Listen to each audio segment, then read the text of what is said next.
Hello, everyone. Emery, why are you standing in front of Drake like that? Emery, why are you standing in front of... I don't know which way I am. I haven't seen you go live yet, so I need to look. Hello, people. I hope my own audio is coming through. No, it's... Oh, it is. God, okay. So, I had my audio issues today. You're terrified now. Deadly Premonition has destroyed my audio setup, apparently, for the next day also. Which is amazing. Deadly Premonition fucking comboing you to death is amazing. It isn't. I don't like it. So also, I didn't have time to set up my 3D again, meaning we are gonna beat B2D today. Excellent. What a cursed game! Wow. It's the most cursed game. The damn sandwich. I am blocking Drake. Yes, I've eaten the Sinner's sandwich, and honestly, I used to order it at a diner near me. It's really good. My problem is with the cereal. I don't know what the fuck. Yeah, it adds crunch. I hate crunch. Crunch factor. I hate crunch. Factor. No, I hate crunch. Okay, well, I put potato chips on sandwiches because of the crunch factor. You are no longer considered high class by me now. It's the only low class thing I do. Let me be. Let me have this one thing. Let me be. I want one thing. And it's fucking disgusting, Emery. I'm sorry. That's the one thing I've ever done that is low class. Give me one moment. My cables. I refuse to let your hatred and anger at Deadly Premonition besmirch me. Emery, I do not hate the game. I love the game. It's just I know. It's just hard. It's just hard to keep it running because it fights me at every turn. Anyway. It's like the most poorly optimized game I've ever seen. I have every fix installed.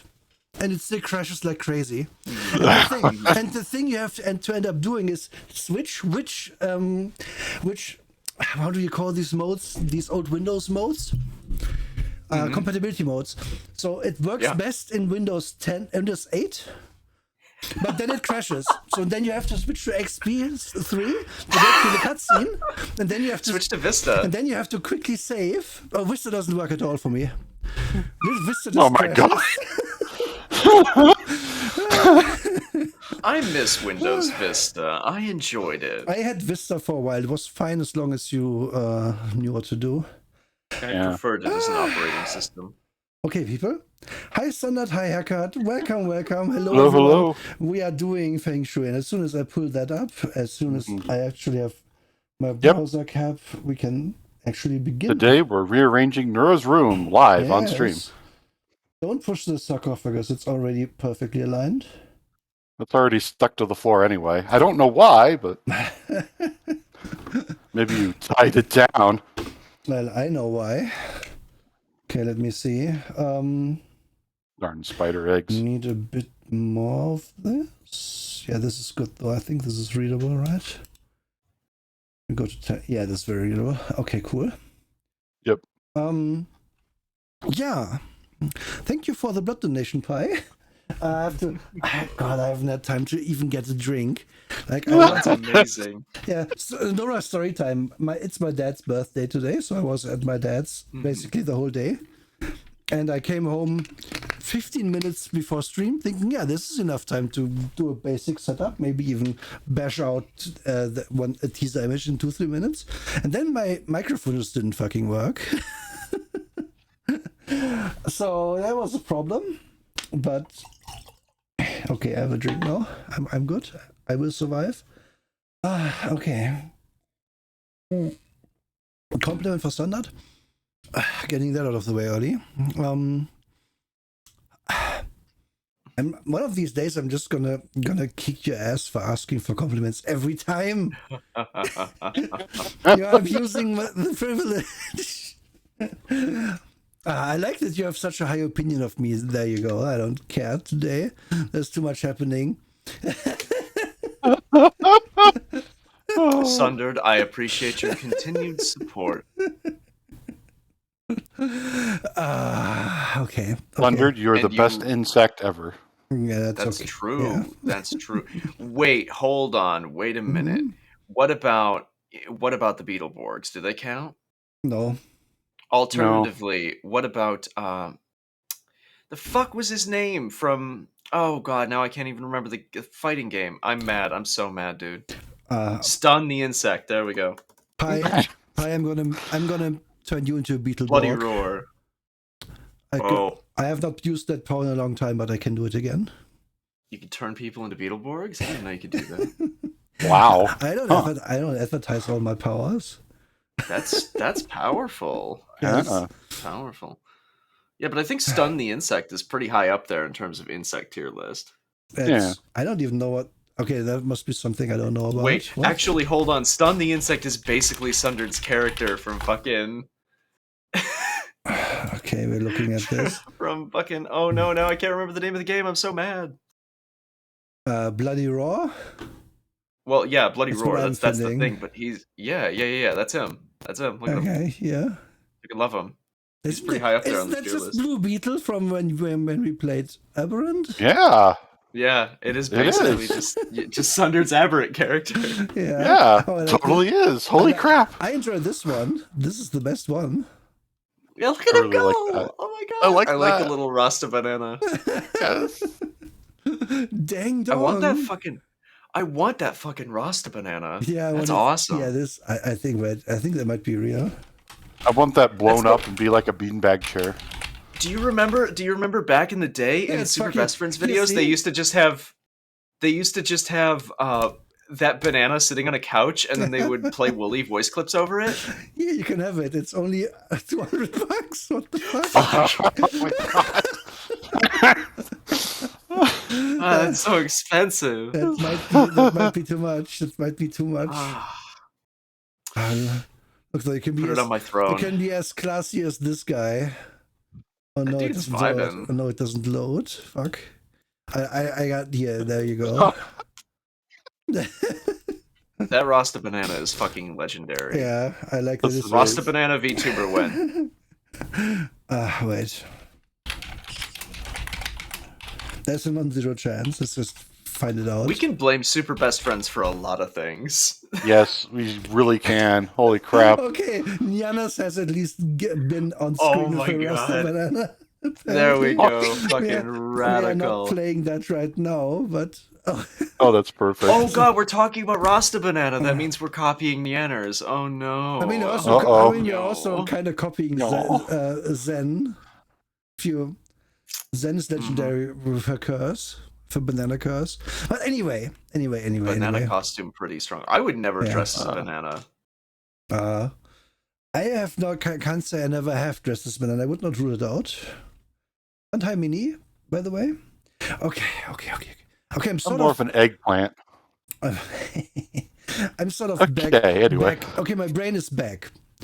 Today on this year show, we're talking about a very important, very serious game called Feng Shui. I don't know how you say it. I'm sorry, China. I have no idea. The way that I always got it said to me was Feng Shui. Feng Shui. Okay. That's just me. Feng Shui. There's so many. There's like a million ways to pronounce these things. Yeah. And we are all doing it wrong, but that's fine. The action movie role-playing game, and this is the cover, which is good, cool. I like it.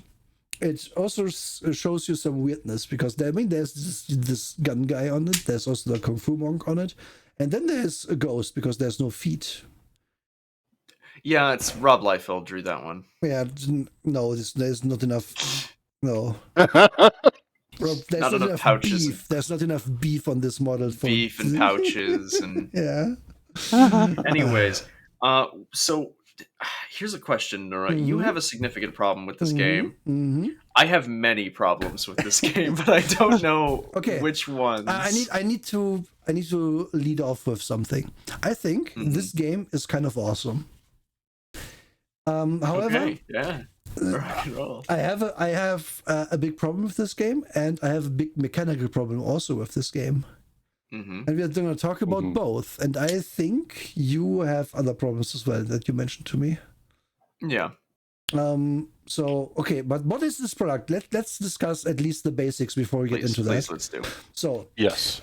this product is supposed to let you play as a like Hong Kong movie action hero, like Jackie Chan in a Jackie Chan movie or whatever have you. You can also just play a normal action hero. It's kind of the same thing. So the idea is that you're a hyper competent dude who can use the gun or whatever. Come, kids. So if you wanted wanted to, hello Raiders. Hi, that's an early one. Welcome, you could Raiders. effectively be like John Matrix from Commando if you really wanted to. Yes, indeed, you could be that. could. Yeah, it's very possible. Just a quick intro. Hi, I'm Nora. I'm a vampire on the internet. I'm a VTuber, as you see. These are Emery and Drake. We are doing a review of Feng Shui right now, the action movie role-playing game. We've just started, so we missed basically nothing. Yep. Basically. And welcome. Yeah, so, okay, just again.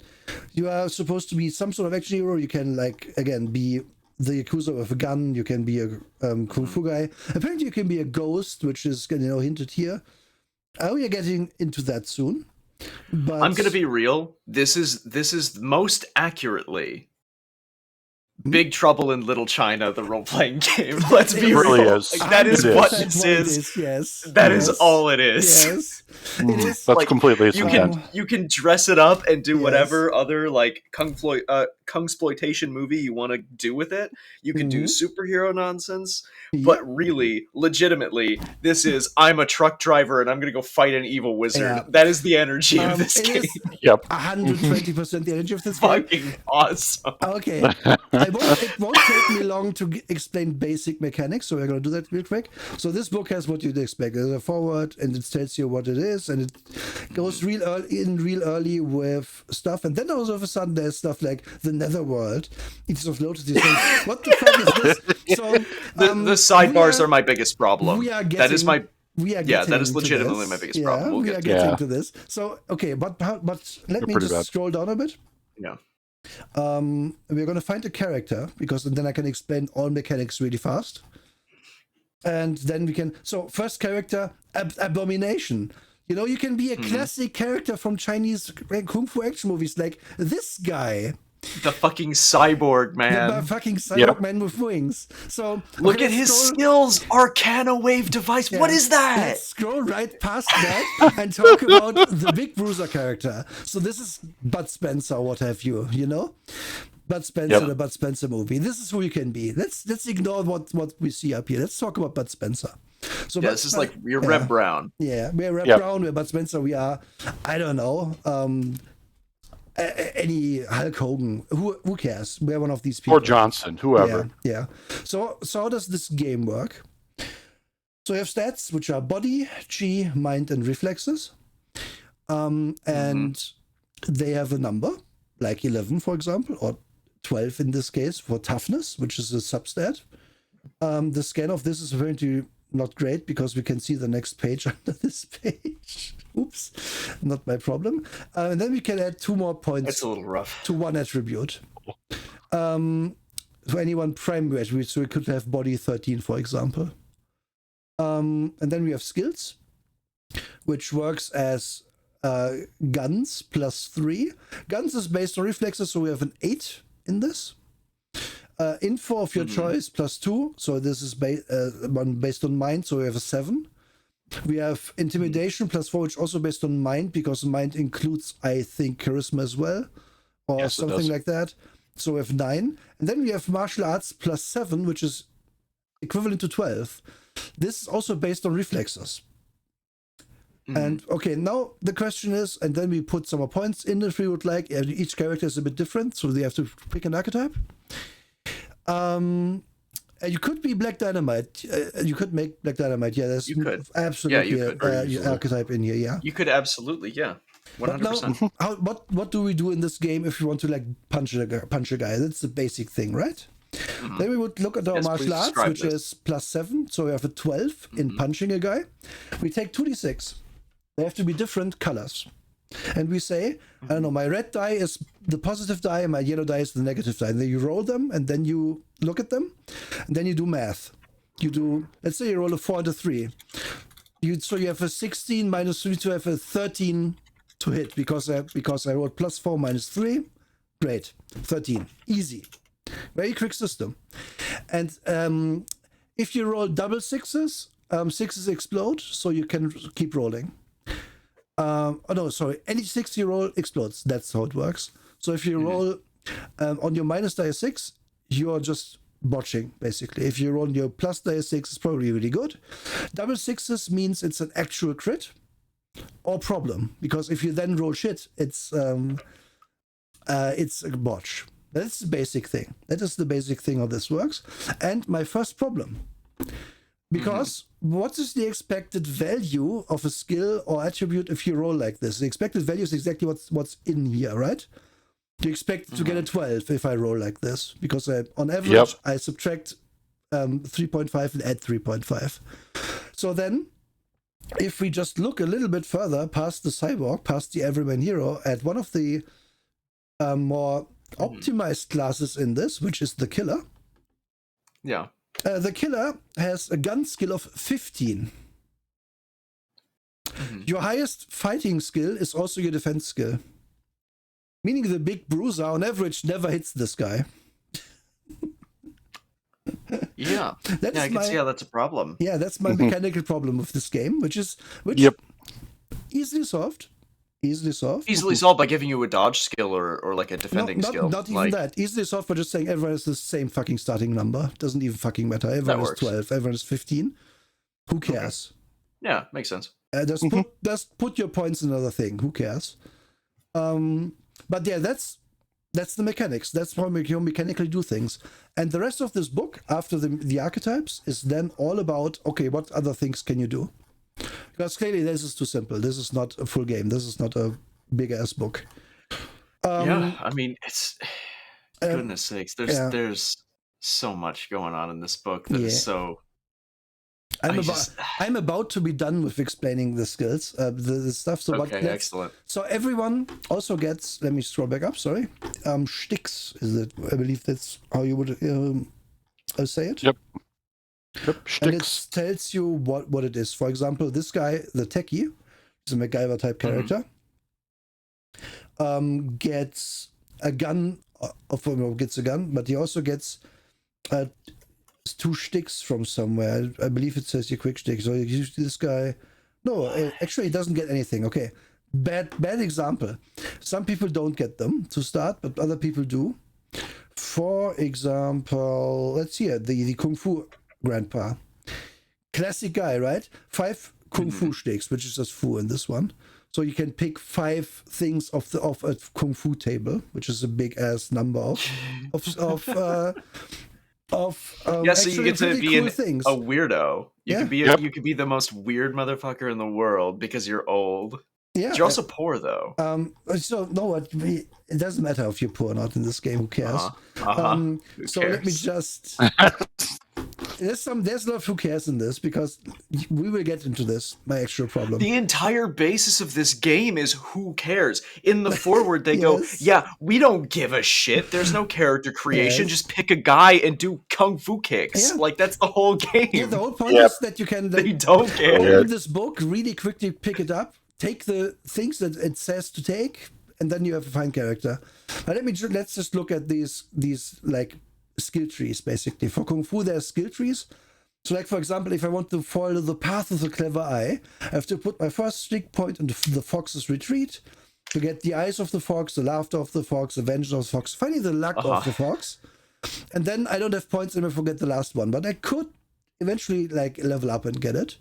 And then they cost they cost a resource to use, which you get back every turn, and blah, blah, blah. It doesn't really matter too much. It's very simple. Yes. There's different resources depending on who you are. Like, for example, if you're a gun guy, if you have gun sticks at all, you take gun things. For example, the gun thing is just like, you can shoot unnamed characters really quickly, because this game relies entirely on having the minion system from D&D in it, where it's like, there's excellent.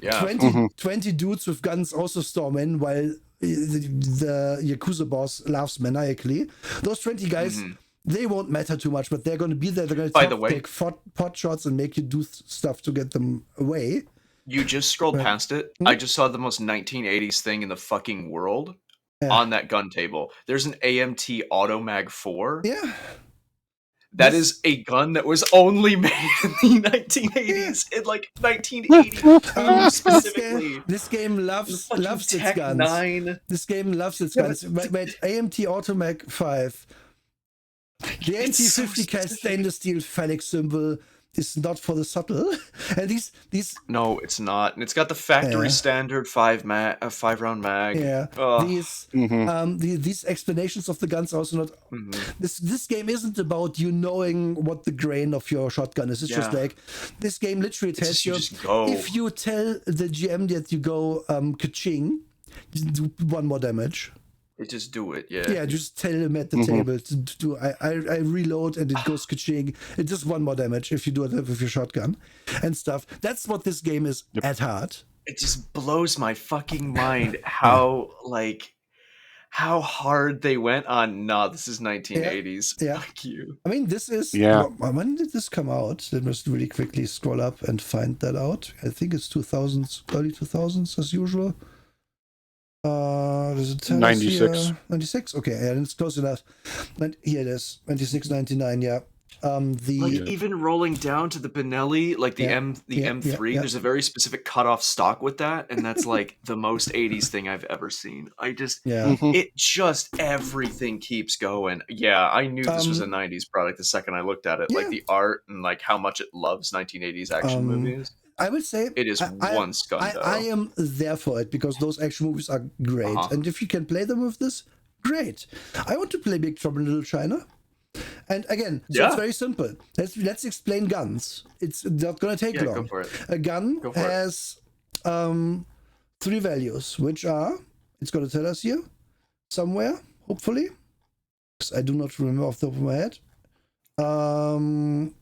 Oh yeah, one is concealment value, one is damage, one is ammo. Right. So a gun has an ammo, which is the last number.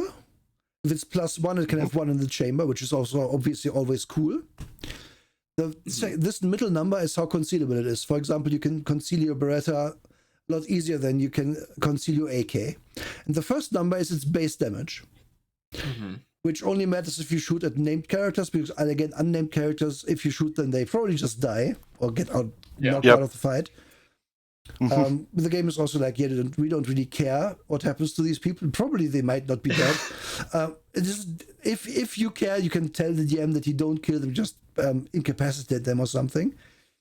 But this isn't even really what this is all about. These guns, 3 values. Most of the shotguns are exactly the same values.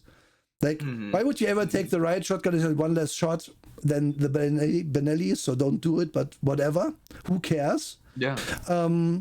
It's supposed to be, as a gun guy, you're just supposed to have guns. There's supposed to be a scene in the game where you go to your hideout and everyone gets just decked out with your guns. Yeah, because you're putting guns in pockets and pockets and pockets, and like you're shoving one into 2 different holsters.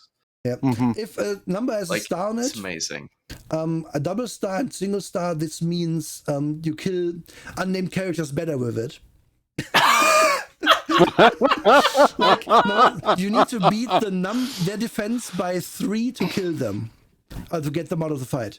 If it's a star, it's by 2. If it's double star, it's by 1. And then if you are a gun guy, we can scroll above the guns and we can look at sticks that they get. And their sticks can be... It's just 1 page and it's hard to read. But for example, you can have a signature weapon, which is going to do 3 extra damage. Normally it doesn't matter. Normally this game is like, oh, you have your MP5, you shoot it until it's spent, you drop it to the floor and you grab another gun. Because reloading takes too much time. We have to shoot more bullets. However, this is your special gun. This is like what was this? What was MC Hammer's? No, it wasn't MC Hammer. What is the guy called in the detective store with the ginormous gun? MC Hammer? The fucking rapper? No, I know it's not that. They called him a stupid thing, but very adjacent to that in the German dub, which is what I remember. I don't know I'm if losing my mind. This You mean episode is Dirty so Harry? off the rails. yes. Did you just mistake Dirty Harry and MC Hammer for each other? What? Oh, come, kids! No, we are talking about all this. We're Oh my god, I'm dying. This episode is so crazy. I can't. We have lost the thread. But hard. Let me just keep going while I'm monologuing so well. So, all right, yeah. You could also take this lightning reload to reload a bit better. But again, just draw a new gun. Who fucking cares? You can have hair trigger neck hairs, which is it's harder to surprise you. A fast draw, which adds to initiative, which is pretty good. You have eagle eye, which means the thing that normally doesn't matter, which is range, that matters less for you. Because this game is also like, who cares about range? Unless it's a special situation, we don't care. And then you can take this. So, this game doesn't give a fuck about anything. Yes. No, it really doesn't. And then the most fun one is Carnival of Carnage, which is like, it's actually, it's actually by 5. You have to beat the Mook by 5 to kill him. So Carnival of Carnage allows you to take it a few times to lower that number. So the gun guy is really good at just mowing down a bunch of dudes like bowling pins, because they can have a fully automatic gun. They can have double pistols in hand, which is has weird rules to it, but it's fine.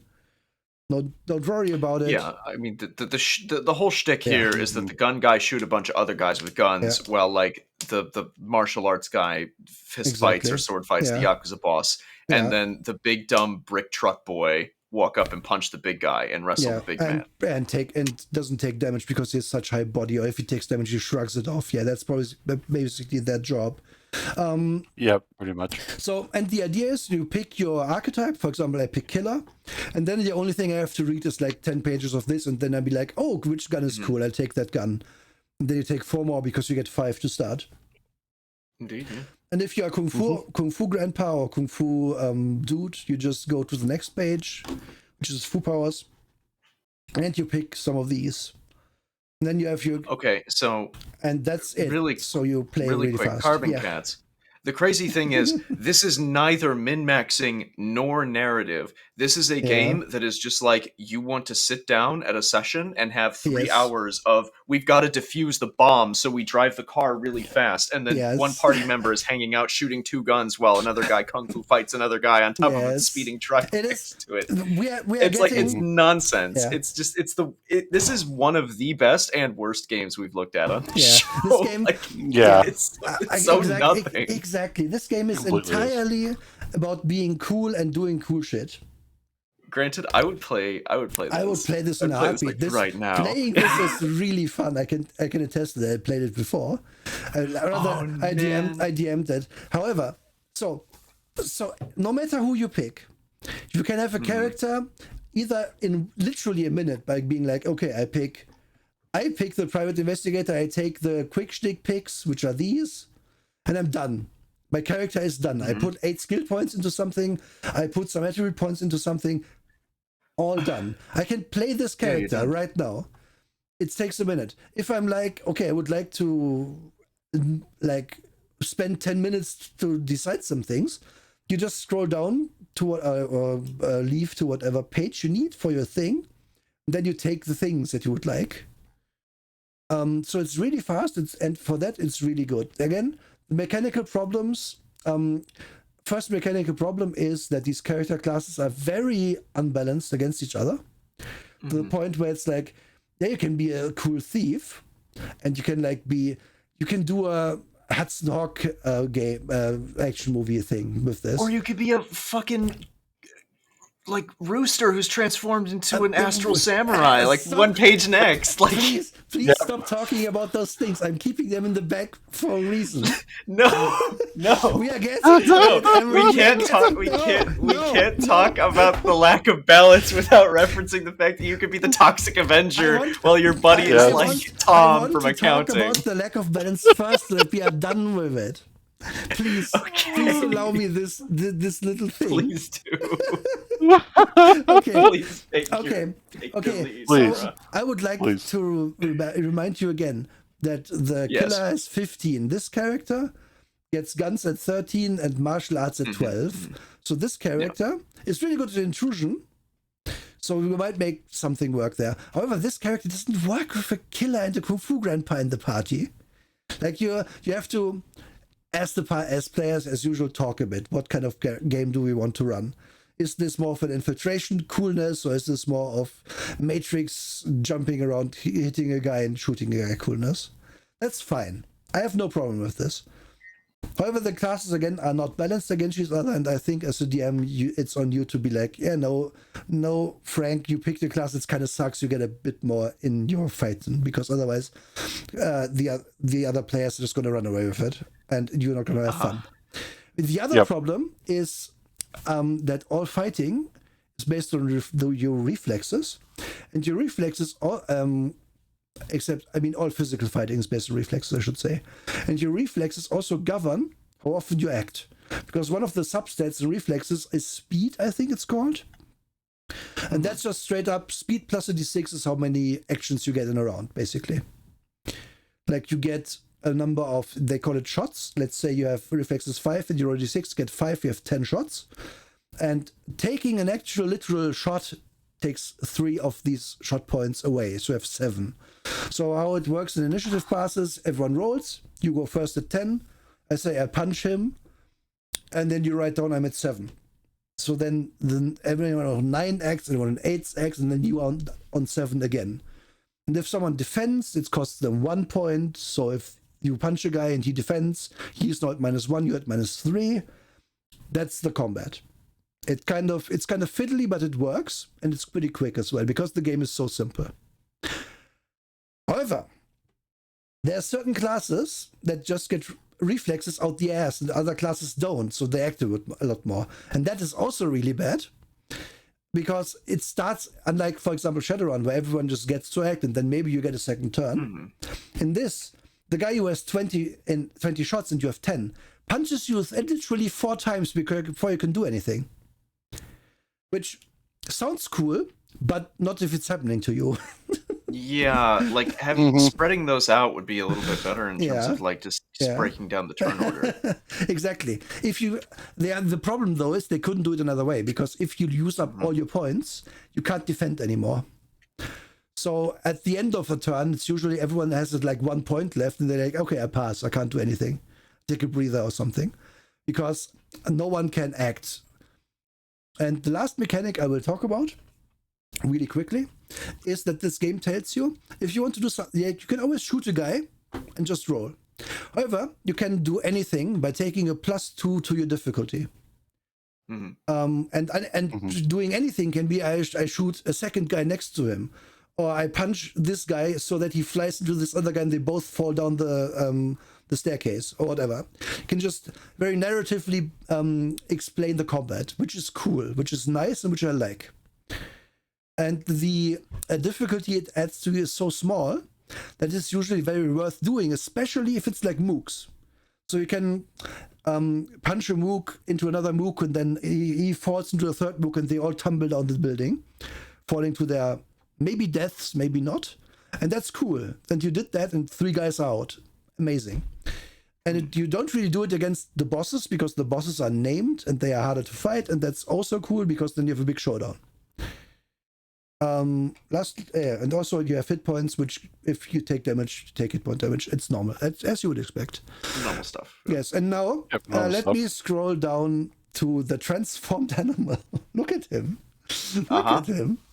Yes. Yes, so, he has become so powerful. Yeah. So the fuck is this going on? This is what Pi would want to play. Yeah. So the fuck is going on in this game, where we can also be like a supernatural creature whose quote is literally "arr," like a pirate supernatural creature, or we can be a spy, or a sorcerer, or a scrappy kid, or a private investigator, or kung fu grandpa, or ninja, or a monster hunter from the future, or detective, or maverick cop, or just a guy who thinks he's a superhero.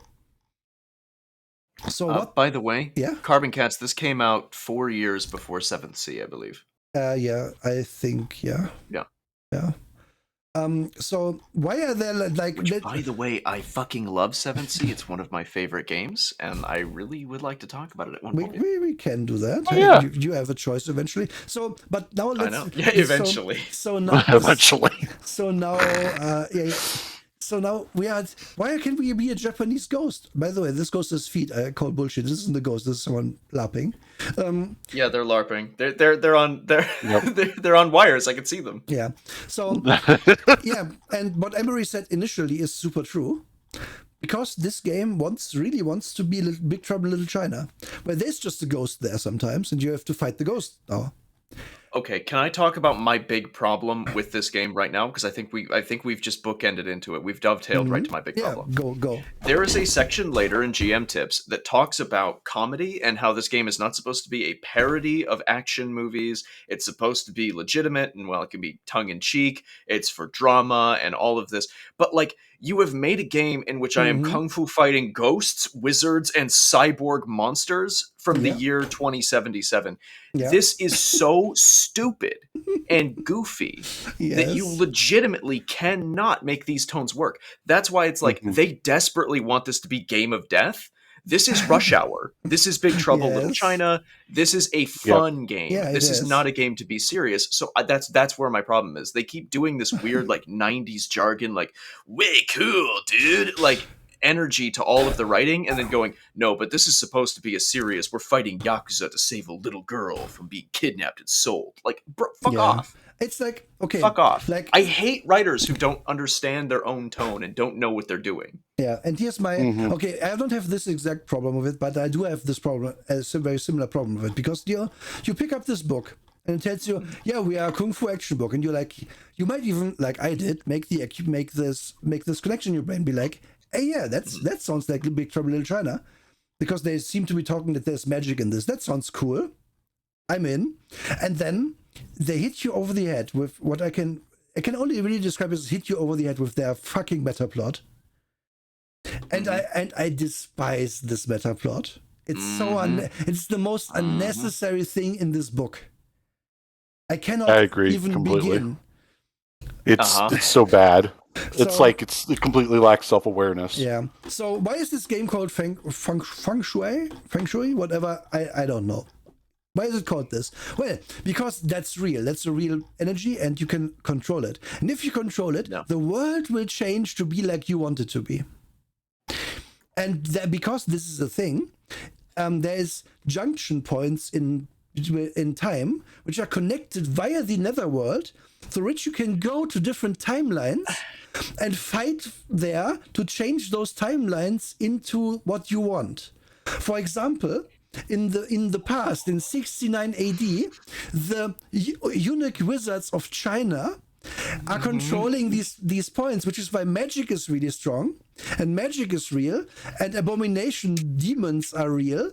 But if you go to the future, but if you go to 1850, which is another junction point, where the ascended animals control things, they hate magic, because if they get hit with too much magic, they get turned back into animals and cannot go back, because they require a low magic amount to be there. So they lower the magic amount in their timeline, and that makes it so that firstly, if you play a sorcerer, you suck in that timeline because the magic doesn't work properly. And secondly, that timeline now is like they want it to be. And then you go to present day, which is like the big battlefield, because it's not really controlled by anyone properly. Like the animals are trying, but they are not winning. And then you go into the future. So we're back to playing Continuum, huh? Wait for it. So you brought Continuum back into this house? I told you to leave it away. Wait for it, Emery. It's not that bad. It's better, but also worse. No, not worse. Losing my fucking mind due to the show, dude. It's not worse. It's not worse. I misspoke. No, it's better. Oh my God. Because it is better. So in the future, the bureau, whatever, controls things. They have understood that magic is like a science. They can understand magic with science, so they make like cyborg abominations with that. And that's why magic works there, kinda, but in a different way. So it's not as good for sorcerers as real magic, but it's still better than blah, and the transformed animals have problems. And if you are kind of like, what the fuck is happening? I thought we were playing Big Trouble in China. You are right. This is kind of stupid. You don't need this. They wrote a lot of background info for why a sorcerer is in your party. basically, or why you can be a ghost. Because if you want, you can be a sorcerer, a magic cop, and a ghost in present day, and do an adventure, which is about I don't know, saving the orphanage, Gesundheit. And now we get to the real bullshit. So again, these places are connected via the netherworld, it's called in this game, which is just a name for it. It's like kind of like the back rooms or something. And if you go there, if you control Feng Shui sites in any timeline, you can change it to be more like what you want.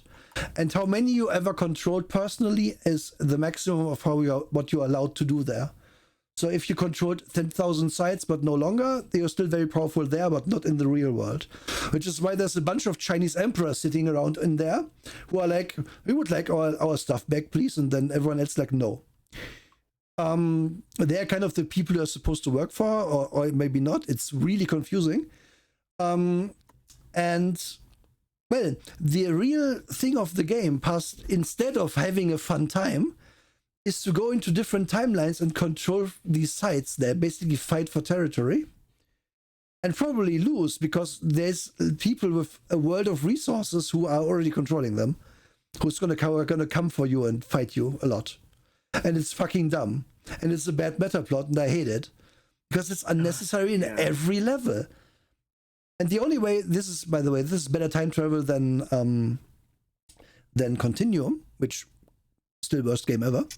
Continuum is like, oh, you can change everything. This game is like, if a day passes in the real world, a day passes in the other places as well, and you cannot go back. You can only go to, in quotation marks, present day 69 AD and do stuff there. But what you did there yesterday, you cannot change. And the only way to change things and to have things ripple into the future is to control these sites and be like, yeah, I control these sites, cool. So what I want goes. So I don't know, China's now 16 AD invents the computer because I want that, and I control these sites, so it works. And so then our future is super tech, and then everything else just changes. And this is why everyone is fighting over everything, because you can still change the future, but you have to go to the past to do it, obviously, and you can't choose when you go. And it is a giant, dumb clusterfuck. And no one I know who played this game has ever played with this fucking thing. I sure wouldn't. There's no big no. Carbon Cats, there's no, I'm not quite sure what you mean by rules for narrative content. There isn't hard rules for it. No. There's like, they give you the setup for like, these are the factions that exist. I think this is pretty back in the book. This is an example of the Netherworld, which is really, I want to play. This is very light-hearted kung fu action as well. I like that. I like the face spiders and the big penis building. That seems like really cool. Yeah. Oh yeah, they also like Hong Kong is kind of a junction point for all this, so you can go back and forth easily there. Which is why everyone fights in Hong Kong, which is the default setting, which is fine. Hong Kong is fine as a setting for this. Oh yeah, it's perfect for that. And yeah, but there you go. I'm gonna stop monologuing that now. Meta plot straight up just made me fucking disassociate and want to die. Yes. I cannot stand when people do stuff like that in their role-playing games. Like that hurts. That legitimately hurts me. And it's just to rationalize having all these things. And the real like decent big brain 200 IQ thing would be, hey, maybe don't include the future tech and the cyborgs in this book. Make a gazetteer later. Yeah, maybe make another book. Yeah, maybe focus on the Kung Fu Hong Kong action and then do something else later. Oh, I know what you mean. I know what you mean now, Carbon. There is not. So the mechanic you use to influence things is the stunt mechanic, where you say like, okay, I would like to do not just this thing, but I would like to make it cool by, for example, again, punching one guy so the second guy falls down the stairs with him and takes the third guy with him, and they knock over the sniper who is trying to shoot my friend. That's the +2, literally, to your difficulty to hit a guy. So you would always want to do that. You would always want to try to be cool. However, it is more of a classic fighty a fighty fight kind of game instead of like Fate, where it's way more narrative. However, the narrative aspect also comes in, what do I want to say there, with your with how you're supposed to set up the fights. This game is really good, in my opinion, for teaching a DM how to make interesting fights. Because this game is literally like, okay, you are imagining a fight. Where is it taking place? Oh, it's in LA? Okay, think of 5 things that are there that could be used in a fight to use, for example, hit a guy, or immobilize a guy, or whatever. So, for example, there's a big dumpster there, you can throw someone in. There's a fire escape you can do acrobatics from. There's just for no reason there's a big pole there which you can swing from. Who cares? It just has to be there so that the kung fu guy has something interesting to do. Then think of where there might be cover so that the gun guy can't just bowl everyone over with his AK. And think of what they might be doing interesting, and so on and so forth. So that everyone in your party, according to their skills, has interesting things they can try. And then also think of like 2-3 things your bad guys are going to do and surprise them. For example, in the middle of the fight, a guy just in the next building over comes out with a rocket launcher and just shoots a rocket at the party. Good luck. And keep the fight escalating and interesting. This game I grab a trash can lid and throw it at the warhead. Yeah, perfect. Yeah, exactly. This game is really good, and it's not even that many pages. I'm trying to find it. I think it's past all this setting bullshit. About just giving you these ideas. And when I read this, because full disclosure, I read this shortly after I started DMing for myself. Because a friend of mine just lent me this game because he wanted to play it, and I was like, hey, will you read this? Maybe you want to DM it. I did DM this pretty early in my career. He was, okay. And it taught me a lot about how to make fights interesting in this way. This is the sample adventure here, by the way. Sample adventure here. This is actually really interesting, and I think it shows some of that kind of divergent learning, because I learned a lot of stuff in terms of fight design from, funny enough, Oriental Adventures, back the first edition supplement for it, which was very specifically, we want to make samurai movies and kung fu movies into D&D. And back in that day, you didn't really have a lot of rules for grappling and doing all sorts of improvised weapon fighting. You just kind of did it, and your GM would abide. Yep.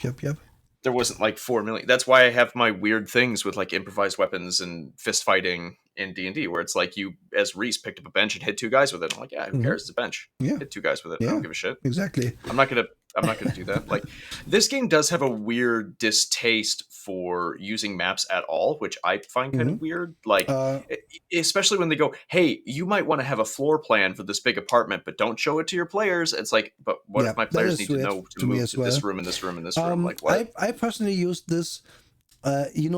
One of the good things Fate has, again, I'm not the biggest Fate fan, but one of the good things Fate has is like, okay, if you have a fight, you don't count squares, you just say like, oh, this is different rooms, and for you actually you can be in a different room, adjacent room or something. In this game, I ran this in a similar manner, where it's like, you can be in the alley, you can be in the building, you can be in the restaurant in the front, or whatever, and that's basically what you, the choices each turn.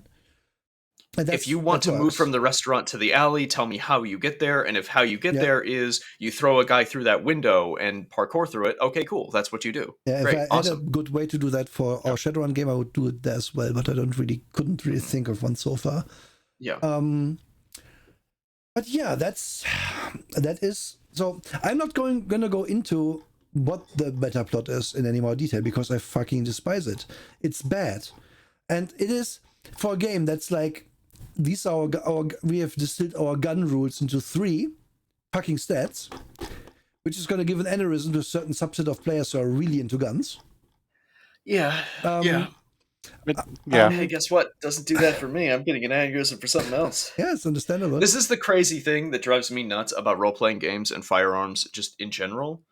Because, like, do you want to hear the biggest brain take? The 400 IQ take? Gun is a tube with a trigger and it shoot a bullet out. Like they all basically function the same way. Like there's different grips and whatnot, but they're all basically the same thing mechanically. And it is a tube that you point at a guy and click a thing. It's a point and click interface, very simple to use. Yeah, it only should be idiot proof. Yeah, the only thing is like how big the thing is that comes out of it, basically. Basically, and how quick it can do more. But my point is, if you are like, let's just find the shotguns because the shotgun description are fucking amazing. Yeah, really good. So first is the ka-ching rule. The ka-ching rule just says if I go ka-ching, you have to spend an extra shot point, but then you do more damage. The Bellinelli 1-1 Italian semi-auto with a classic look, useful for secret warriors wishing to pass themselves off as ordinary hunters. Bellinelli 90 M3. Both the semi-auto and pump for the best of both worlds. Has a pistol grip, which looks cool, and that's all that matters. And you know this gun from like Snatch, for example. It's in Snatch. Yeah. Bellinelli 1201 right. Sleek and streamlined, classy semi-auto with that all-important brand name. Ideal for black tie and other formal events. Yeah. If this is what you describe your guns as, why the fuck do you need 20 pages about Chinese emperors sitting in a weird underworld wanting you to work for them? Maybe I don't care. I don't give a shit. I want to go blast a guy with a shotgun. Leave me alone. Yeah, there's a I want to go kill a ghost so they have no feet. I mean, Imagine... Also, Sundered, I just gave a bunch of fake gun enthusiasts an aneurysm. Yeah. Because real gun enthusiasts know that the only thing that matters is does it look cool and does it pull the trigger and go bang. That is what real gun enthusiasts care about. Canuck, there are explosives in this game. However, they are more meant as like attention devices than like as there's a bomb in the room, you have to disarm it or whatever. Than as the bad guy's holding a grenade. Yeah. The game recognizes that it's way cooler for you to just shoot a gun and sometimes have an explosion and there'll be constant explosions because the guy's just based on throwing dynamite. Because that does get samey. And as long as it works. Yeah. But anyway. Where was I? So none of these are very, very complex or bad. The rules in this game, I would say, are mostly good, except for the stuff I already mentioned. Hey, Carbon, welcome to the 90s, where every game was really weird. This is the like dark side of the Vampire the Masquerade coin of the 90s, where one half of the 90s was we're going to roll shit tons of dice and blow up alien heads, and then the other half was we're serious narrative games. We're not like those other games. Like it was legitimately just a two-sided reaction to D&D being the most popular role-playing game for 20 years. It was a bunch of nerds getting really upset and trying to either make combat faster and less tactical, and a bunch of nerds trying to say we're real narrative gamers now. We're like real artists. And it's really frustrating. It every time we do a game from the 90s, I feel like I lose sanity. Yeah. By the way, the game acknowledges for guns specifically that it wouldn't even really need these stats either. It's just like you have to give you these stats because if you are playing the killer, you are supposed to be into guns. You are supposed to roleplay as that gun guy that you know.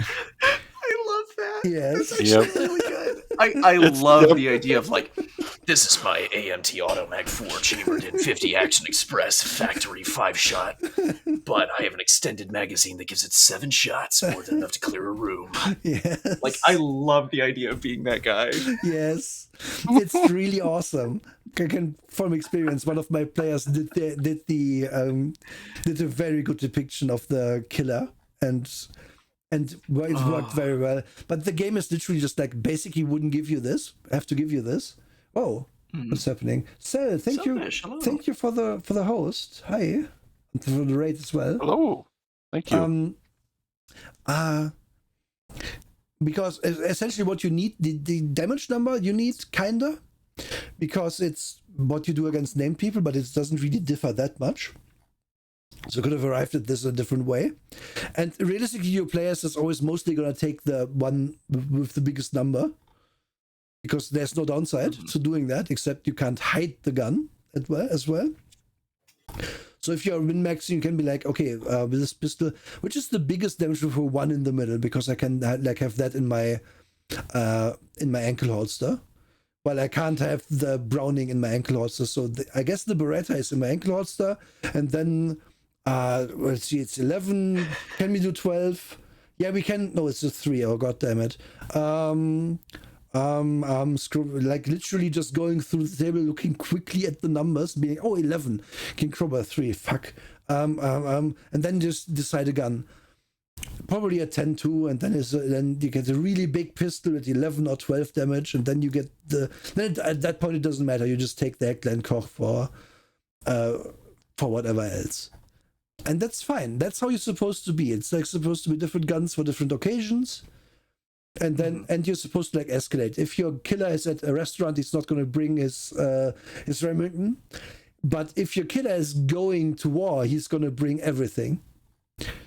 And he's going to be even more deadly then, which is why the big guns have these stab things for killing mooks quicker and so on. Hi, Shori. Hello, Shori. But then again, you have these. Then you just go to 2056 also has guns. And what I love about this is you could play an 1850 gunslinger, start out with a literal musket, and then just grab a bunch of guns. And the game is also then like, yeah, okay, for one fight you have -2. For the next fight you have -1, and after that you just know the new guns. It's fine. Wow. Okay. Because you are just that good with guns. We don't want to like kneecap you for the whole game because you came from a different time. So why did they think about that and not like, why do we care? Like if your action movie is about a cowboy, a wizard from the past, a kung fu grandpa from now times, and a cyborg from the future all coming together to save an orphanage, who fucking gives a fuck why they are there? No one. Save the orphanage. There's a guy twirling their mustache about bulldozing it. Like, Yep. Big Trouble in Little China would not have been improved by 35 minutes of a guy explaining the plot, the meta plot of why these people are in Little China all of a sudden.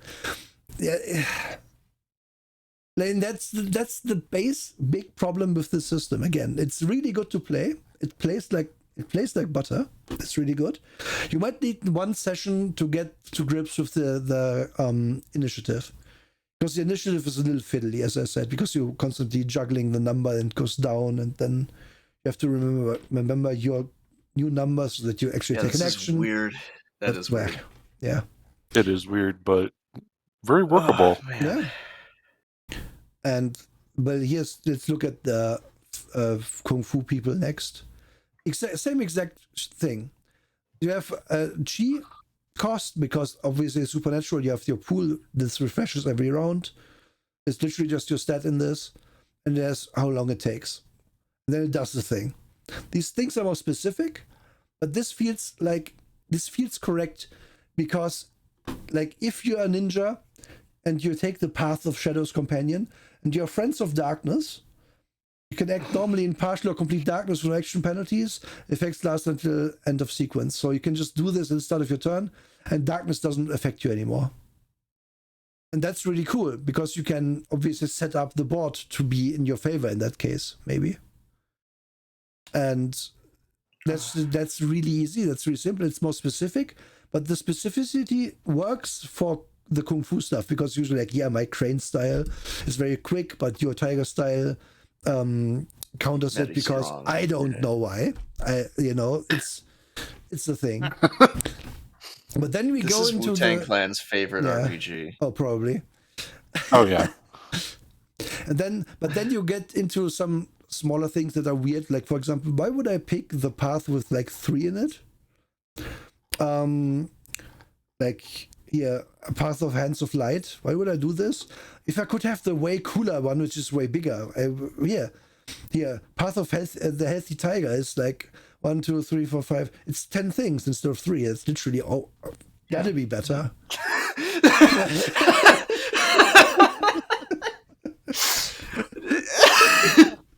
Can you roll a d20 to bring the ruckus, and if you get a nat 20, you bring the motherfucking ruckus. Yeah, it's fair.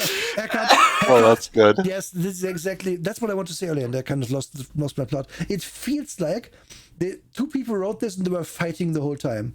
One person just wanted to make this game, and the other person wanted to tell their weird time travel story about it, and they kind of met in the middle. That's rough. I don't like that. Whoa, look how big Storm Turtle is. What the fuck? It's 10, 16 things. Turtle fucking strong. Turtle OP. Yo. Let's see if the Leaping Storm. Turtle. 6, 7, and no, Turtle OP. Turtle is biggest. Yep. Leaping Storm also pretty So big, I have a perspective on this. Yes. It's almost like somebody came up with their Beer and Pretzels RPG. And it was just like, how do I get this taken seriously? Oh, yeah. And their best friend said, well, I've been working on this novel, but I can't make it work, so let's just combine the two. Yeah, we cannot prove that this happened, but I believe that's what it feels like. Yeah. Yeah. Because this is in the same vein as Toon, honestly, except with a lot more specificity as to the shticks that you get. I should not be reading your Kung Fu action game and scroll down to chapter 16 and have in massive block text be Time War. I shouldn't fucking do that. That should never touch this document. Yeah, the whole point of this would be actually you want to play an Kung Fu action game. You hopefully have ideas of your own, or maybe you have seen a few obscure movies and you want to like reuse their plot, because that's very possible. Just make this Mortal Kombat. But yeah, you know, I was the big weeb with my friends. I will say that right now. Back in the day, and so I knew a bunch of kung fu action movies they never saw and seen. So I just put the plot in with the characters, and it worked fine. But then you have things like sorcery in here, which is fine to add. Obviously, for sorcery, I think you pick different categories. Like you can have divination, which is a lot of cool effects, which you can just then roll sorcery to just do. Fertility, which is interesting. It sounds weird, but this is mostly has to do with the whole wizards do the Feng Shui thing. They bind these sites together. They are most attuned to the flow of the chi and stuff, and so blah blah blah. No one cares. Can hear. It's wild. It's so specific and weird, and just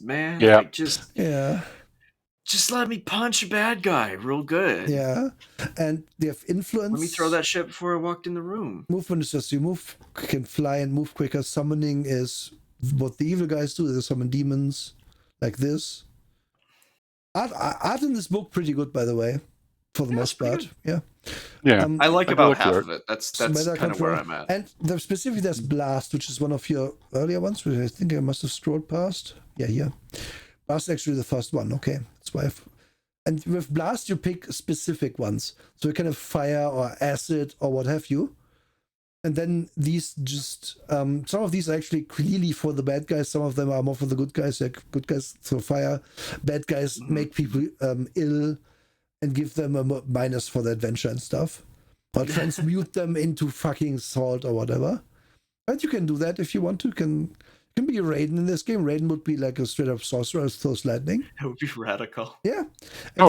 And if it's just on its face like this, it's fine. Because you can be like, no, please don't take demon summoning as a good guy, please. And then you can still do cool shit at the table as a sorcerer. And then you can be the creatures, which the creatures work like kind of like the kung fu, exactly the same actually. Oh no, sorry, these are abominations. These are demons, but you can be a good demon. They just pick stuff. They have a list and they have points and they pick stuff off it. For example, they can have armor. They can have their own blast ability, which like shoot fire of their own and stuff. It's more specific. It's less powerful than I'd say than a sorcerer. It kind of works. It's more like which things will I have? The best one they have is immunity. You can be immune to normal weapons except for specific stuff, like you can be literal vampire, be immune to anything except a stake through the heart and so on, which doesn't mean, which only means I think it means you can't be killed, still take damage. I have forgotten how it works. Kind of inevitable comeback, which means you just stand back up eventually. And so on and so on and so on. Kind of tentacles, which is always fun. Oh yes. And now transformed animals, they work like Kung Fu, in this exact same way, except you have to choose your animal and then you get what they get. Like you can be a transformed crab and have impervious and pincer and scuttle and shell. I just can't. The idea that it's like, I'm a crab. Yeah. I'm a crab man. You're a crab clan. Scorpion clan, best clan. Dragon clan is pretty good because they get huge bonuses to their attributes, which is really nice. That's pretty dope. And then they can. Every person that played animal chose dragon, and when I pitch this to anyone, because dragon is like you to put 5 of your initial sticks into being a dragon, but then you can learn any of the other things in the under the animal thing, as you'd like. So it's just basically a sleeper power, which I'm honestly just floored about this game and how strange it is, and just like it feels like it doesn't have enough focus. Where it's like we're so close to having it be like really good, and then it's like whoop. Yeah. Then we divert, and then we talk about some nonsense for 20 minutes. But it's like, but what about the kung fu? Yeah. What about the cool action? It's like, no. And if you'd like to be a weird cyborg from the future, this is now Arcano Weave. It's which basically like technology based on magic. And this is the weirdest stuff, because this is no longer tongue in cheek. I literally have a grenade that just makes people feel pain. Yeah, now it's edgy. Now we're in the big edge. And you always have it be like your things are connected to you via cables, which go to your nerve endings and stuff. It's very specific, very strange, feels very tacked on. Is the worst part of this in terms of writing. Because I don't see, like, I can see how a demon who takes human form can be in the restaurant. And be like, I'm also hanging out here, and maybe if stuff goes wrong, I'm going to transform back into my normal form and be a weird demon. However, I don't see how a guy who has a big cannon for an arm can be in that restaurant. Yeah. Feels kind of weird. No, he just has it covered up. Yeah, probably.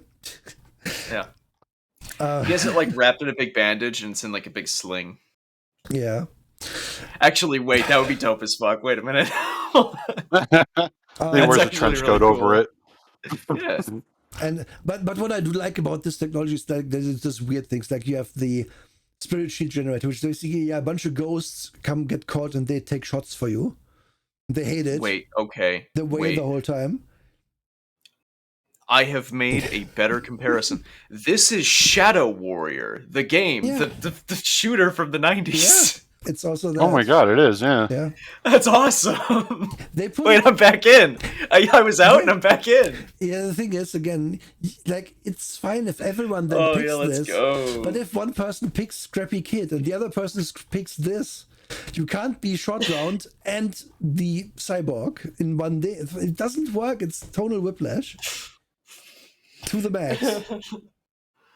No, I'm playing Lo Wang, and this kid's gonna be Short Round, and the kid's gonna jump behind the big demon's legs and table trip him while I'm like shooting him with 2 demon Uzis. Let's go. One of the main bad guys, by the way, is a gorilla in a big armor suit. This is this guy.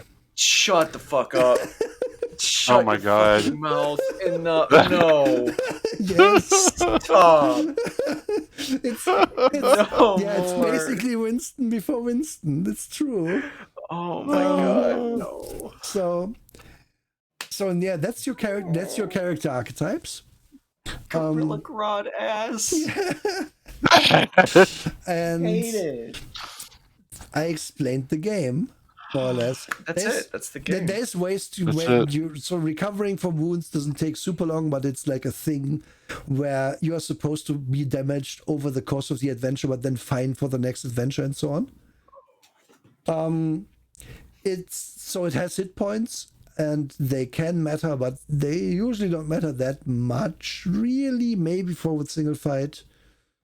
It depends what tone you're going for. If you're doing a Die Hard kind of thing, it would matter more than if it's like a kung fu action movie kind of thing, like Drunken Master or whatever. There is, one of the big things this game tells you, as for the DM, by the way, is we have included a lot of things like a cover chart, armor protection values. If you don't care, don't use them. And this game is really adamant about like if you want to keep it simple, do it, which I do enjoy, because no one's gonna care about the cover. Like the only reason you would use these rules at all is if, for example, cover rules, is if your killer or whoever has the gun has taken the sticks that allow him to ignore cover, then everyone else has to use cover because he has to be cool. That's basically how it works. But you can be more or less be like, armor isn't even that good. It also gives you a minus to your fighting, but I guess it's there. It's going to reduce damage a little bit, but we don't really care. Do you? And so I'm running into this issue here where some of my game experience makes this rub me a little bit wrong. Because this is great. This is great for a crazy kung fu action game. But my brain goes, why don't I just play the Cyberpunk 2020 Interlock Unlimited hack that just takes out all of the cyberware and run it there? Because now I have a whole ton of like intricate systems for martial arts and sword fighting and gunslinging, and it works. And it's more mechanically stable. Just play Shadowrun. I'm gonna get, because you can't be a you can't be from the past in Shadowrun. Camcats, by the way, I would like to answer your question real quick. Why are you watching this?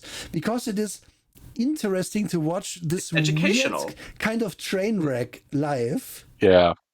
And this is, I think, the whole appeal of this show almost.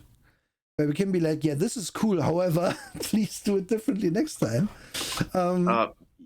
Sunderdant, there's literally a class here that's a masked Avenger that is just like Shang-Chi or Iron Fist, which I would fucking love that. Yep.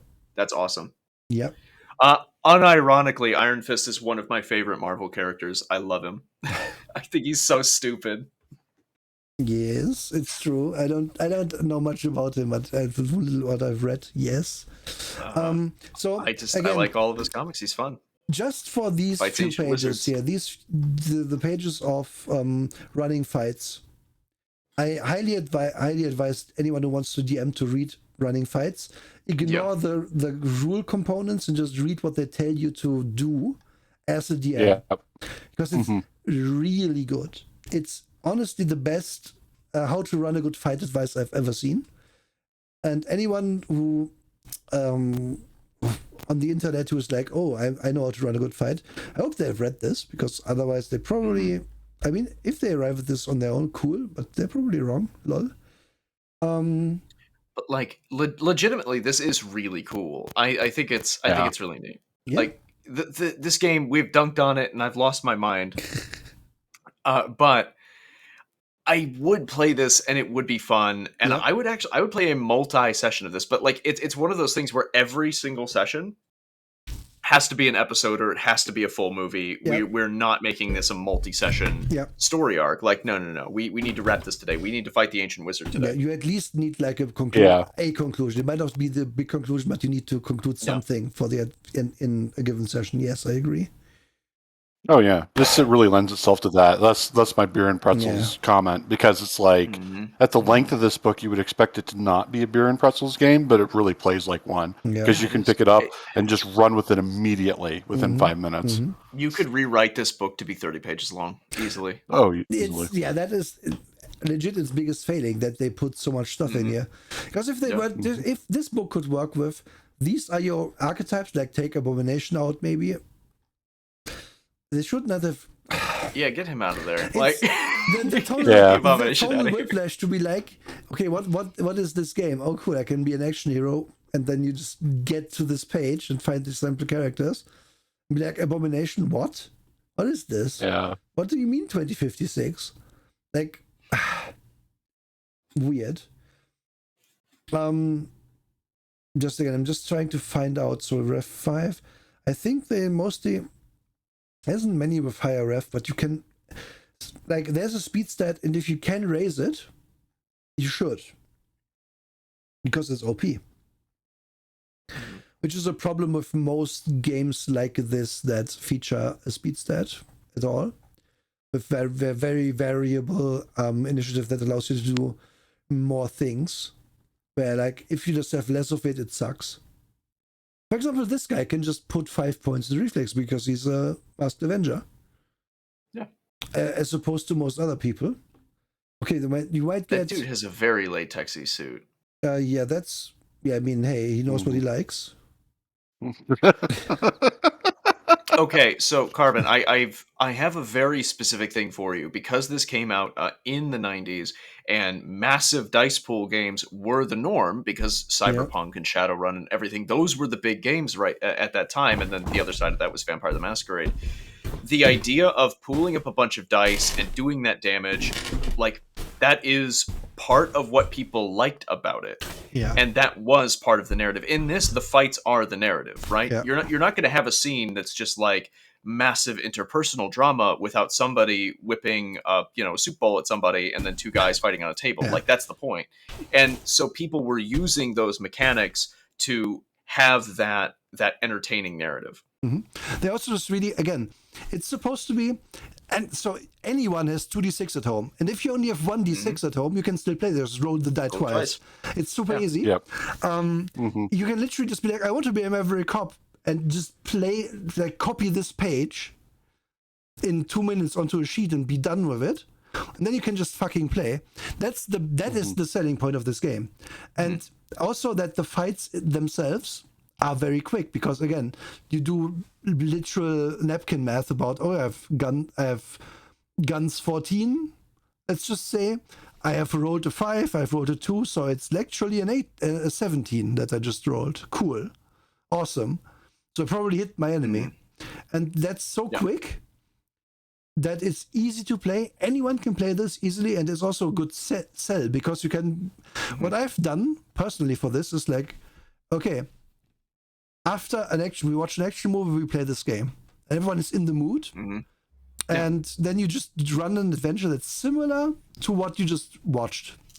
Like I did I literally let them watch Die Hard, and then I did a big skyscraper terrorists in their scene. Oh, that's great. And that's awesome. I love it. That is awesome. And it works. And this game very much predates narrative games like Fate, where you could do similar things if your party's up for it. And honestly, straight up, as I've said before, I would rather have a game that has a dice system like this that's a little bit wacky or a little bit weird than a campfire game like Fate, in which you sit around and have a JO circle around the campfire for 20 minutes before rolling a single die. We are here to role play, and we are here to roll dice and have fun. So, like, again, I'm just going to say right now, when you approach things with that level of scrutiny, like we've run and had a good time with this, but in reality, this dice system is actually incredibly simple. And if you go down to the character sheet on the last page, it's a simple sheet. It's really crisp. It's really clean. The issues that I have are mainly on format and and just this over reliance on a weird convoluted narrative setup for how you get all these archetypes together. But legitimately, this is a simple system. Anyone could run this and anyone can play this. Yeah. It's poorly worded and it's sometimes poorly formatted, but I would much rather play this than somebody's terrible one-page Fate hack that tries to be a Kung Fu action game, or a Powered by the Apocalypse hack that tries to be a Kung Fu action game. I would 100% take this type of over-worded nonsense from the 90s over any of that narrative game schlock that is destroying the market right now. I will say, if you like Fate, it's fine. You can totally like it. That's fine. I'm personally, I personally, for a Beer and Pretzels game, I would like a game like this. But now I'm going to tell you what I would do if I had to make this game. Go ahead. You take all these stats and you bunch them up and throw them out the window because you don't need them. You have a fighting stat. which everyone just gets the same number in. And it does go up when the DM wants it to go up, not when you pay XP for it. Because in this game, what happens is that anyone who's fighting relies on speed, on dexterity specifically. You just raise your reflexes, because then that raises your other stats and you get more speed. And anyone who is like a caster, who sits there and uses a chi for magic, for example, to raise magic, and they never go faster. And if you play this for a really long time, people are gonna have way more speed than other people, and it's gonna suck for the other people. So you have your fighting stat, which you're just gonna have, and you might have like if your character can do lots of other things, your fighting stat might be 1 lower than a pure fighter, but no more. No more, because otherwise it's too much. Even 1 lower with 2d6 is a real big deal. And then you could legitimately fix a lot of this game's problem by having a set or bound initiative and like a base attack bonus system. Yep. And it just states that you have this milestone for this skill or whatever. If I wanted to keep the dice mechanic, which I actually like, I would exactly like. You have a fighting skill, which governs your stuff, and then your fighting skill is a resource of some kind, which could be your magic points, could be your chi punchy points, could be your gun points, could be your soak points, even if you are like the Bud Spencer character. And it does different things depending who you are, and you get a pool of it, which you can use for stuff. Then you have a body rating to take damage, because if the game relies on it, so I would say have it in there. And then you have the other stuff, and you just do different resolution for initiative, which I don't really know what. But the initiative, it should not be possible to have a character with like 3 more actions than another character, because that's just not fun. No, it's not. That's just a little bit wacky. I will say, I think the thing that I like the most about this game is differentiating between, what do they call it, bound and unbound rolls or whatever, or closed or open rolls, there we go. In which, like, in some systems that have this dice pooling or this multi-roll system with exploding dice, there's just no end to it. But I like the idea that there are some rolls that's like, no, this is a simple action, this is very straightforward, just roll your 2 dice, pass, fail. And then on some of the more complicated, crazy stunt-based ones, okay, now here you get your exploding dice, and see how crazy this action is going to get. I like that. Trying to find I like that a lot too. Thing. So one more thing we should explain. Overall, we've memed this game pretty hard, but I think it's good. One more thing to explain about skills in general. Let's look at driving, for example. A skill is based on an attribute, for example, manual dexterity in case of driving. And if you have a skill, you always have the physical ability to do the skill, obviously. I could drive the car, obviously. But you also, for free, get knowledge about cars and contacts related to cars. So I like that. I like that a lot. If you are the killer with 15 in guns, this not only means you have the best shot, it also means you know everything about guns. It also means you just know people who can get you guns. Yeah, that's good. Anywhere. That's good. I love that. Have the contact I actually love that. That gives you in any city where you go, that just it's going to sell you a boomstick, because that's your fucking job. And this is a really good system for a quick game, because it's just cool. Which is why it's weird that intimidation, for example, is a skill in it. Because intimidation doesn't have knowledge or contacts, and it's kind of pointless to take, it's almost. A thing. Yeah. Intimidation should also be just based.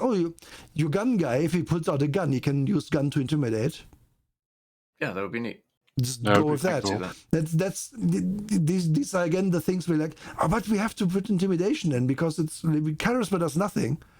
Yeah, it's almost like charisma in this fucking system doesn't fucking matter, right?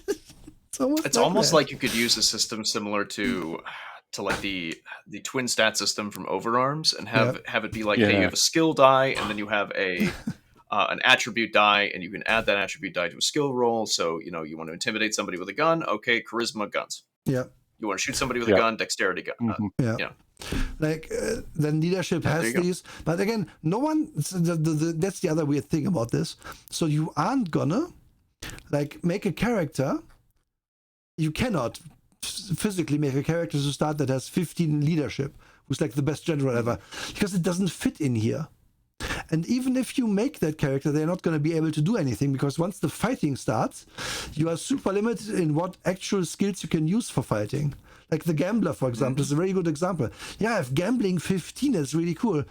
But all that means is you're going to have your side adventure where you play poker. Either while things are happening, shooting a guy, or instead of other things happening, and the group is going to get bored. The same principle as playing a Decker in Shadowrun if no one else knows how to Matrix, and being in your considered doing that. Being in your sandbox and just hitting blocks against blocks while no one else can do anything. Which is why I didn't want that, because even just having magic in Shadowrun is already a bit of that. But so I think wasn't what you said to me while we were creating characters. You were like, even if you make a Decker, I'll make it work. I think that's what you said to me. I have alternate rules for decking that do work. Yes. Which, by the way, is why I actually really enjoy how that type of networking works in Cyberpunk Red, even though the game is kind of wacky. But the idea that it relies a lot more heavily on augmented reality than virtual reality is much more interesting to me. Yep. That's also how I do it. I generally say, no, you have to be there. You can't just deck in. Yeah. Sorry, but it doesn't work like that. I do the same way. Yeah. And again, so... Like, you're a journalist, for example. This is also a good picture of a journalist. This is classic. They always have a gun. Here's the crazy thing. I know exactly what that is referencing. That is referencing Errol Flynn's son. Yeah. He did a lot of war photography in Vietnam. Mm-hmm. Yeah. Okay. Like, there are specific pictures with him with Vietnamese soldiers that are exactly like that. So... It's wild. It's not going to really come up very much that you have journalism +5, right? It's it's like, get me pictures of Spider-Man. That's going to get shouted at you because you're the journalist, but it's not going to really impact the story that much. Get me pictures of the ancient sorcerer. Exactly. And so, kind of... I hear a sorcerer is raising Shang-Chi in Little China. Go get him. Yeah. So... You can also just take these. I love that so much. Which is what I'm getting at is you can be a journalist, but then you have just background knowledge skill, generic background knowledge skill. Yeah. It just works for your stuff that you might have to do. And it makes it easier than doing this. And then you just roll on either you're fighting or on that or whatever. And it's even simpler. They would keep all the special stuff like gun sticks and so on, because that's just cool, a cool thing. But the problem again, the cool stuff here, like having the cool new karate move, it's the way it works is you get XP from obvious stuff, and also from owning those Feng Shui sites. They give you also XP. Okay. Which is another way for them to shoehorn them into this without good reason. However, so my point here is, so you pay X amount. I don't quite know. It depends. I think if you have one shtick, it's like 5, I don't know. So let's say 5 points. The next one is going to cost 6, 7, and so on. And raising an attribute is going to cost you the new points of the attribute. So if you have 10, it's going to cost 11 to have 11. So if you're like, okay, I'm the Kung Fu man. I want to do all the Kung Fu moves. And you just learn all the Kung Fu moves in this book. You're going to pay hundreds of points for all of them. And then the other guy who's like, I'm going to just raise my speed. It's going to do this. It's going to do basic punch 8 times before you get to do anything. I fear not the man who knows 1,000 punches, but the man who knows who has done one punch 1,000 times. And he can do 1,000 in one turn. Exactly. And... Oh my god, it's crouching low punch. It's the fucking crouching light punch in Street Fighter. Yeah. He just walks up to you, crouches and low punches you 16 times and you die. Which is why if I had to write this system, I would be like, you can only buy, with character points can only buy you those specials. They cannot buy you the power, because the power is just set. And the power goes up like level ups in a milestone D&D game when I say it goes up as a DM. And then if you have, and what I do actually is even better. I just came up with it. It's perfect. So there's certain classes in here that have like martial arts and shooting, for example. Like, let me just find one. Like the ninja, for example, has martial arts plus 14 and guns 11. So these classes always suck because they get one skill that's just unusable. Because 11, if another guy is 15, you're never gonna like win against them in that contest. It's super unlikely. But if you just say, okay, everyone has 15. However, if you want martial arts and guns, you're gonna go both at 14. Then it opens you up for a lot of RP coolness because you can punch a guy and then shoot a guy and then punch a guy again. Even maybe in the same thing, be like, okay, I'm gonna, while I shoot the guy in the back, I'm gonna punch or kick the guy in front of me in a way that he falls over the table so that the table also flips and I have cover. So, for example, that's a stunt. It's -2 again. And then you would be like, yeah, you have guns and martial arts. You can do both. Yeah, do it. Just roll me one die, as usual. Meanwhile, while the killer who only knows guns might not be able to do this as easily. I might have to come up with another explanation for it. But yeah, that's how far I take it. Because again, if you are the magic cop, who, by the way, this is the worst one of all of them. As the original thing is, because if you do the quick picks for him, he does not get a fighting with his best skill. His best skill is sorcery at 13, and he does not get fighting with that. He cannot shoot fire because he has guns terrible. At 12, which is not enough compared to the guy we see here. So again, their system just kind of breaks down at this level, which is why you have to simplify it further to make it work. Which is almost weird because usually you have to add on to mechanics to make them work. But in this case, it's the reverse. I don't know. It kind of sounds best in run a kung fu action. I mean, Carbon Cats, yes and no. Because again, the thing is, I notice these things because they are kind of I've played these games for a long time. We've DM'd them for a long time. All three of us have a nose for, okay, these things just don't work. We cannot actually send the gold dragon wormling because it's combat rating 3. Just that's not the same as sending 8 goblins. So we shouldn't do that. Maybe, you know, that's the D&D knowledge you just get eventually. And in the same way, this kind of works. But I don't see how you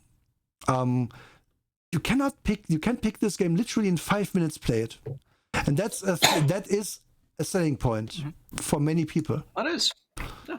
Honestly, if you just wanted to have something on the shelf to pick up and play, and just go, hey, okay, guys, screw it, I don't have D&D ready today. All right, I guess we're going to be running the against the Morlocks, and you guys are going to be kung fu fighting down in the sewers and the catacombs of this city. Yeah. There you go. Done. All right. Yeah, boom. Think about easy peasy. Think what kind of character you would like to only pick kung fu guys. Though. Yeah. That's the selling point of this game. Or if you pick a terrible class, then we just adjust.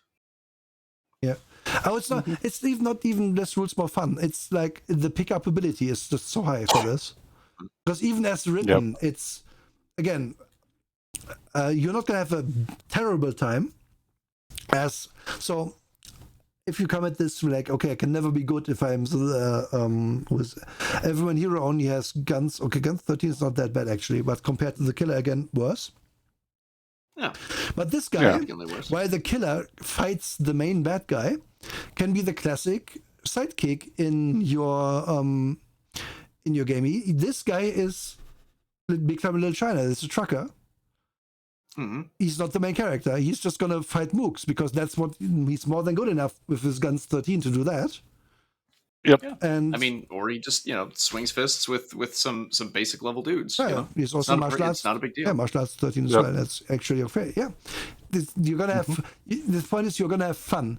The balance is whack, but that's not that terrible if you just are there for an evening and want to have a cool story at the end.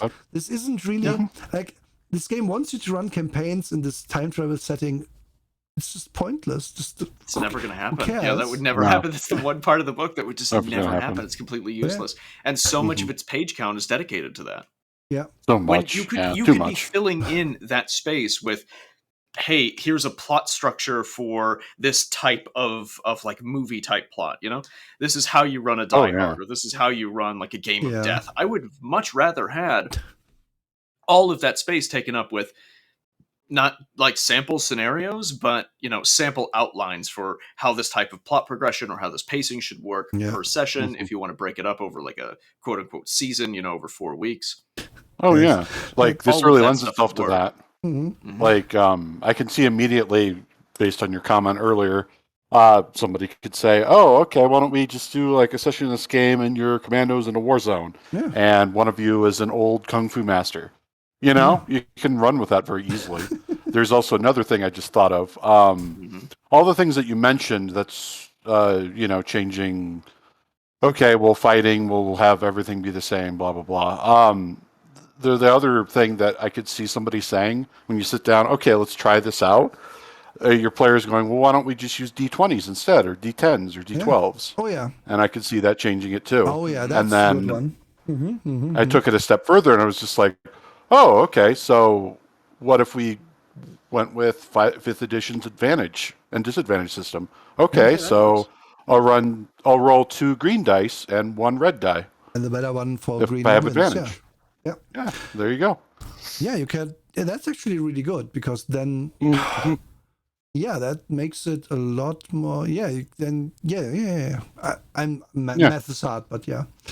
I think it's okay. the way the damage works would have to be retouched if you take bigger dice because the damage is. Oh yeah.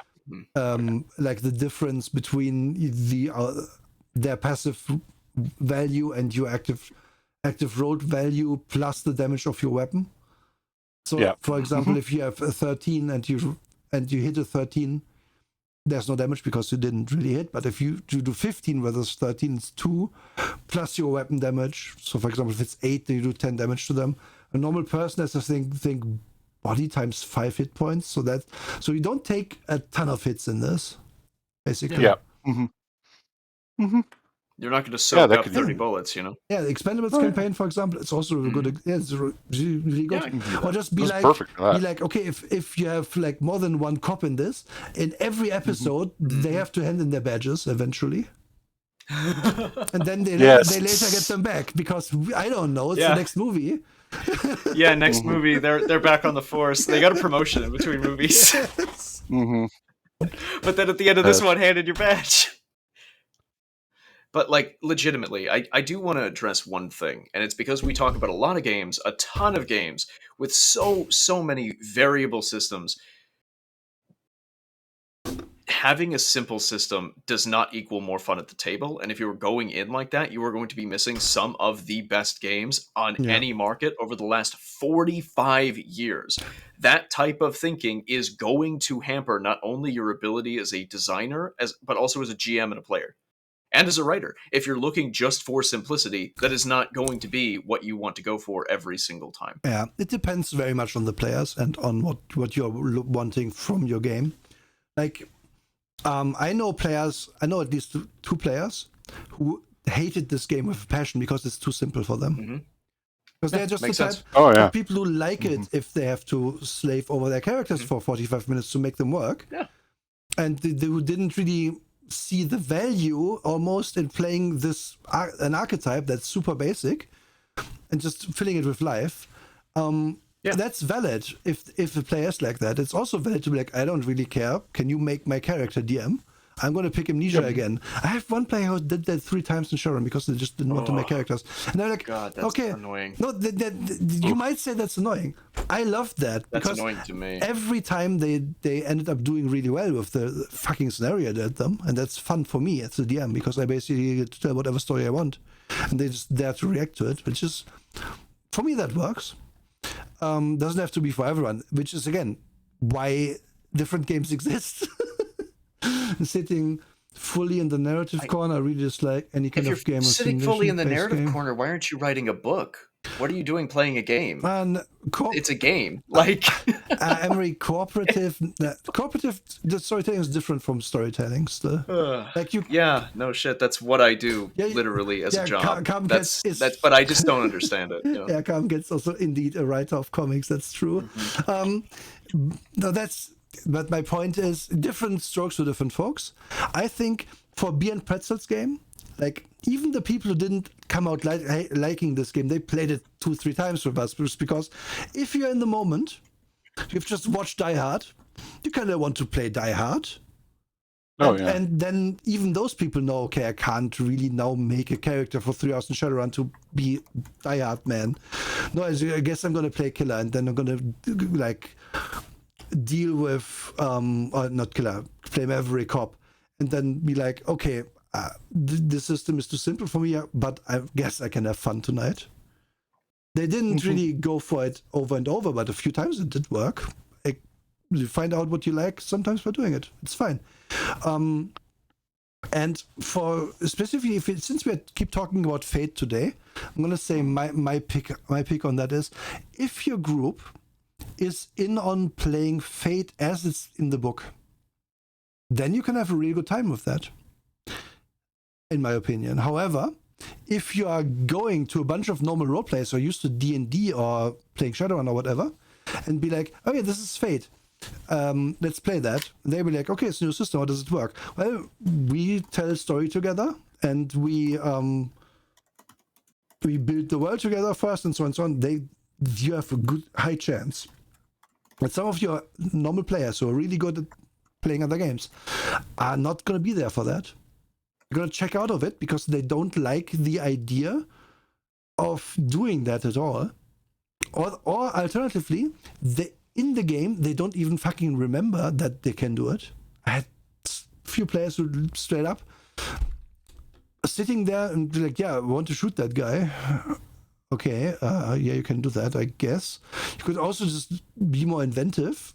I mean, I didn't say that out loud, but I told them, you can also just, think outside the box. You can just tell me if something happens that helps your character. It doesn't have to be you doing something specifically. You can find a way to bend the story your way that isn't you actively doing XYZ, or you can use things that I'd already described, and so on and so on and so on.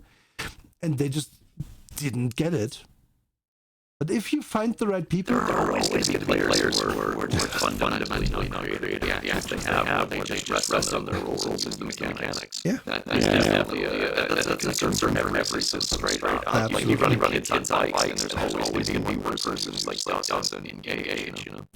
Okay. There's going to be. Okay, Carmen. Also, sorry. No, sorry. Okay, Carmen, have a good evening. Thank you for being here, and thank you for the raid again. Oh no, I don't come out. For only a short time, I think. Yeah, very short. Yeah. Everyone robot? Uh-oh. I don't even hear it. Are we still robot? Right. Cyber. Are we still robot? No, it's normal. Now we're back to a little puppy wucky. Yeah, it happens. I was saying that even in the situation that you just mentioned, where like there's always inevitably going to be that person that sits back and just uses the mechanics because they're not being creative. There's also those like super creative players who are just like, man, I had a really hard week at work and I really cannot think in that space right now. Mm-hmm. So the mechanics help save me from the fact that I can't even think right now. Yes. So I attack. I use Sunder. I use whatever. There's also like, okay, just to be clear, there is stuff like, I'm going to use D&D as an example. You can have one guy playing a fighter who's like, all right, I swing my sword. Then you've got a guy who could be like using so many different rules. Like I'm one of those players who's like, oh yeah, I know how disarming works in like every edition of D&D. So I want to disarm that guy, take his sword, and fight him with his own sword, because that seems fun and narrative and interesting to me. And I'm using the mechanics as a way to consistently do that. Versus somebody who goes, oh, I want to do these 30 things on my turn or with my action. And like, you just go, dude, calm down. All right. Just chill out a little bit. You're going to do 35 things. And Tom's over here. He's going to swing his sword once. Like, my guy, just relax, all right? Yeah. If you've got a whole bunch of players who are really high key on that multi-action kind of thing, the rule of cool vibe, that's great. That's awesome. But the more you play into that just rule of cool vibe, the more you're going to be disparaging players who either aren't or can't think that aren't creative or just are not thinking creatively in that moment. Drake, like you said, maybe they had a hard day at work or a hard week. I used to run a lot of games on Fridays, and holy shit, man. With the way that I run tactical combat and use cover, disarming, grappling, shoving, all sorts of these things, and then, in other systems, the running and gunning from Cyberpunk, and this whole split move and fire concept, or even using enemies for things that aren't just attacking, all of those things. By Friday, end of Friday, 9:00, somebody's going to be tired, right? That's going to fall. Somebody's going to falter. Yeah. There's always going to be a disparity among players and their actions, Piggybacking on the fighter thing, I've also encountered this a lot with paladin players. Oh, I smite, or I swing, or I cast one of my really weak-ass spells. Like, they always fall back on that. But then I got one player who, out of nowhere, it was like, okay, you guys are fighting over here, and there's a big siege going on all around you, and blah, blah, blah. But they were just like, okay, I'm going to go, I'm going to volunteer the group to go to deal with one of the siege engines that are at the wall. And I was like, oh, okay, well, what do you do? And the guy said, cast Featherfall on me. I'm going to drop down to the bottom of it and smite it. I was like, cool, let's go. This is fun. Smite the siege engine? All right, let's go. I'd be hard there for it. That's cool. Yeah. Perfect example, because normally, like, almost every DM I've ever played with has been like, no, it has to be a creature. Fuck it, let them smite the siege engine. It's cool. Fuck it. Let smite work on bows so you can get cool, like, ranged paladin builds. That'd be neat. Also, why can't you smite a rock or a piece of wood? It makes no sense. Of course you can. Yeah. Why can't you smite by punching something? Yeah. Paladin monks. All of these things, they're weird, But I don't know. I hate that. I absolutely hate the fight. We deal with this all the time whenever we talk about narrative systems or hardcore like crunch systems. We're like, yeah, man, I'm so sick of that fight. Yeah, I'm so sick of it. So that here's my logic as to why that must be a thing. Like, if the idea is, okay, paladins, they have to smite something that is like anathema to their god or whatever. Or what they think is that. How did they learn to do that?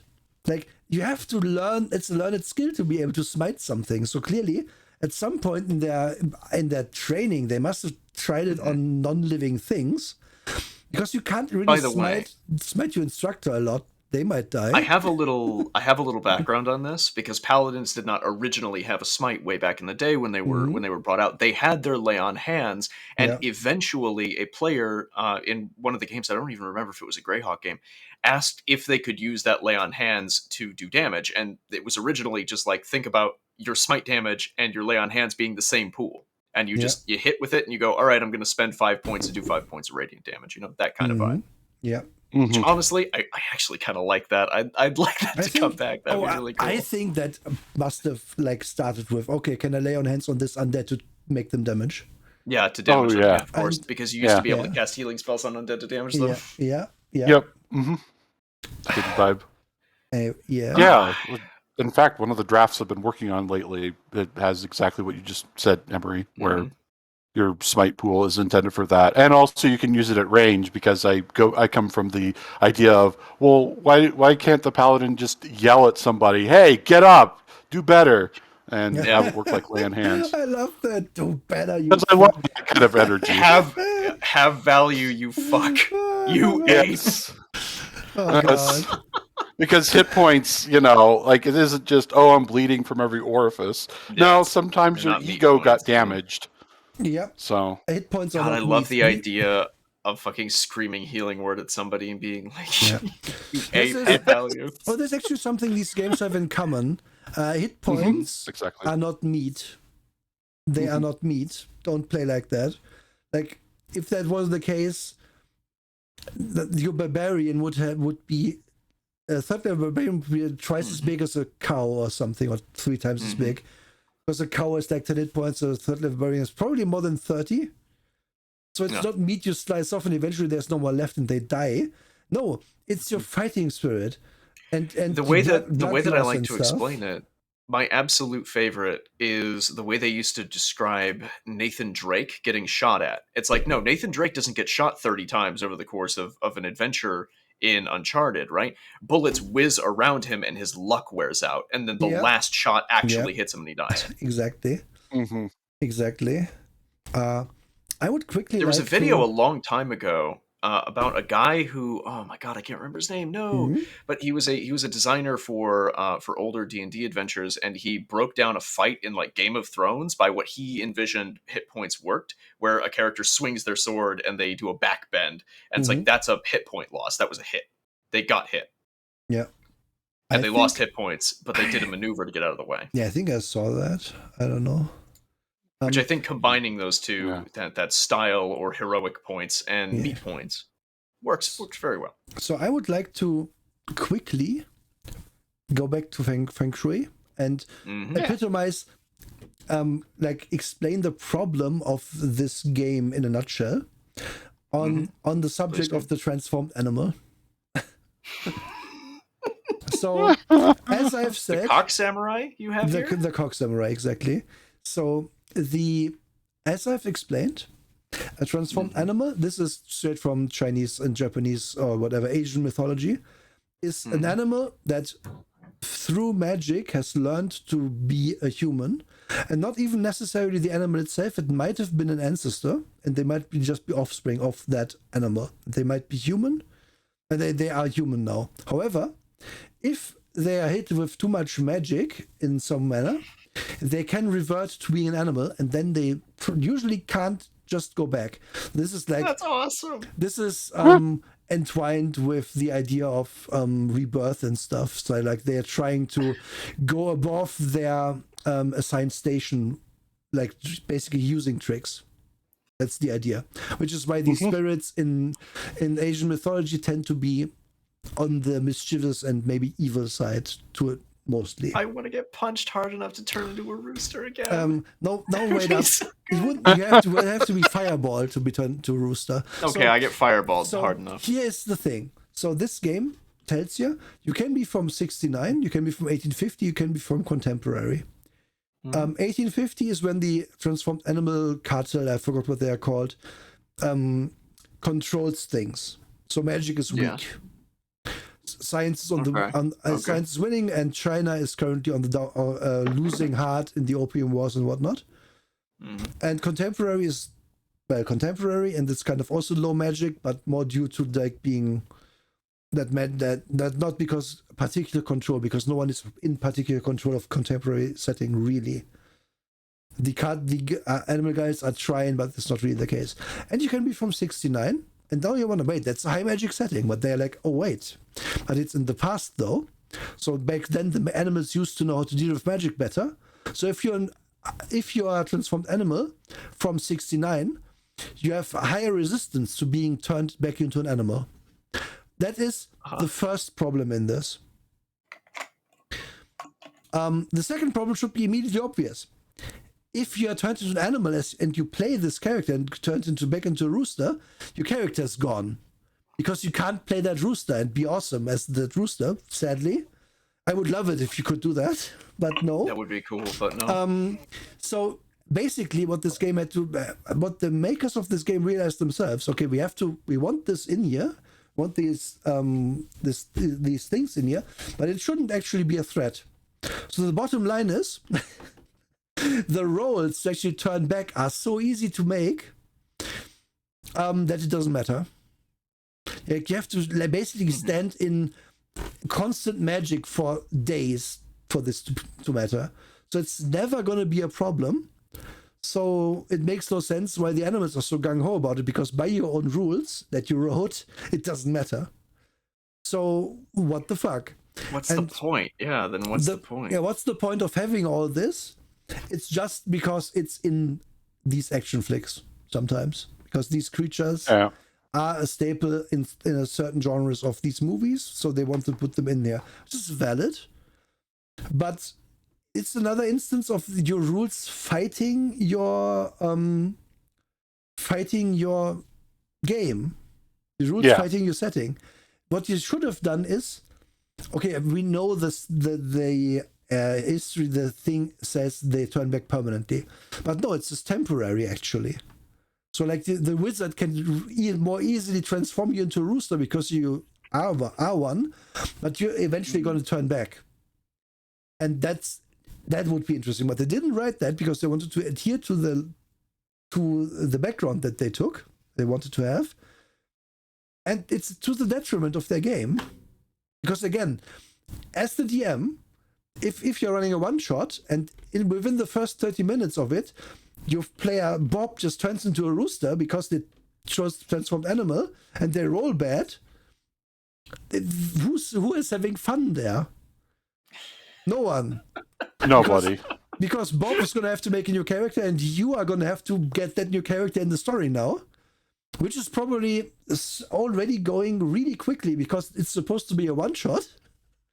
Like of you assaulting a Yakuza boss's hideout because you need his shit back and he happens to be a wizard.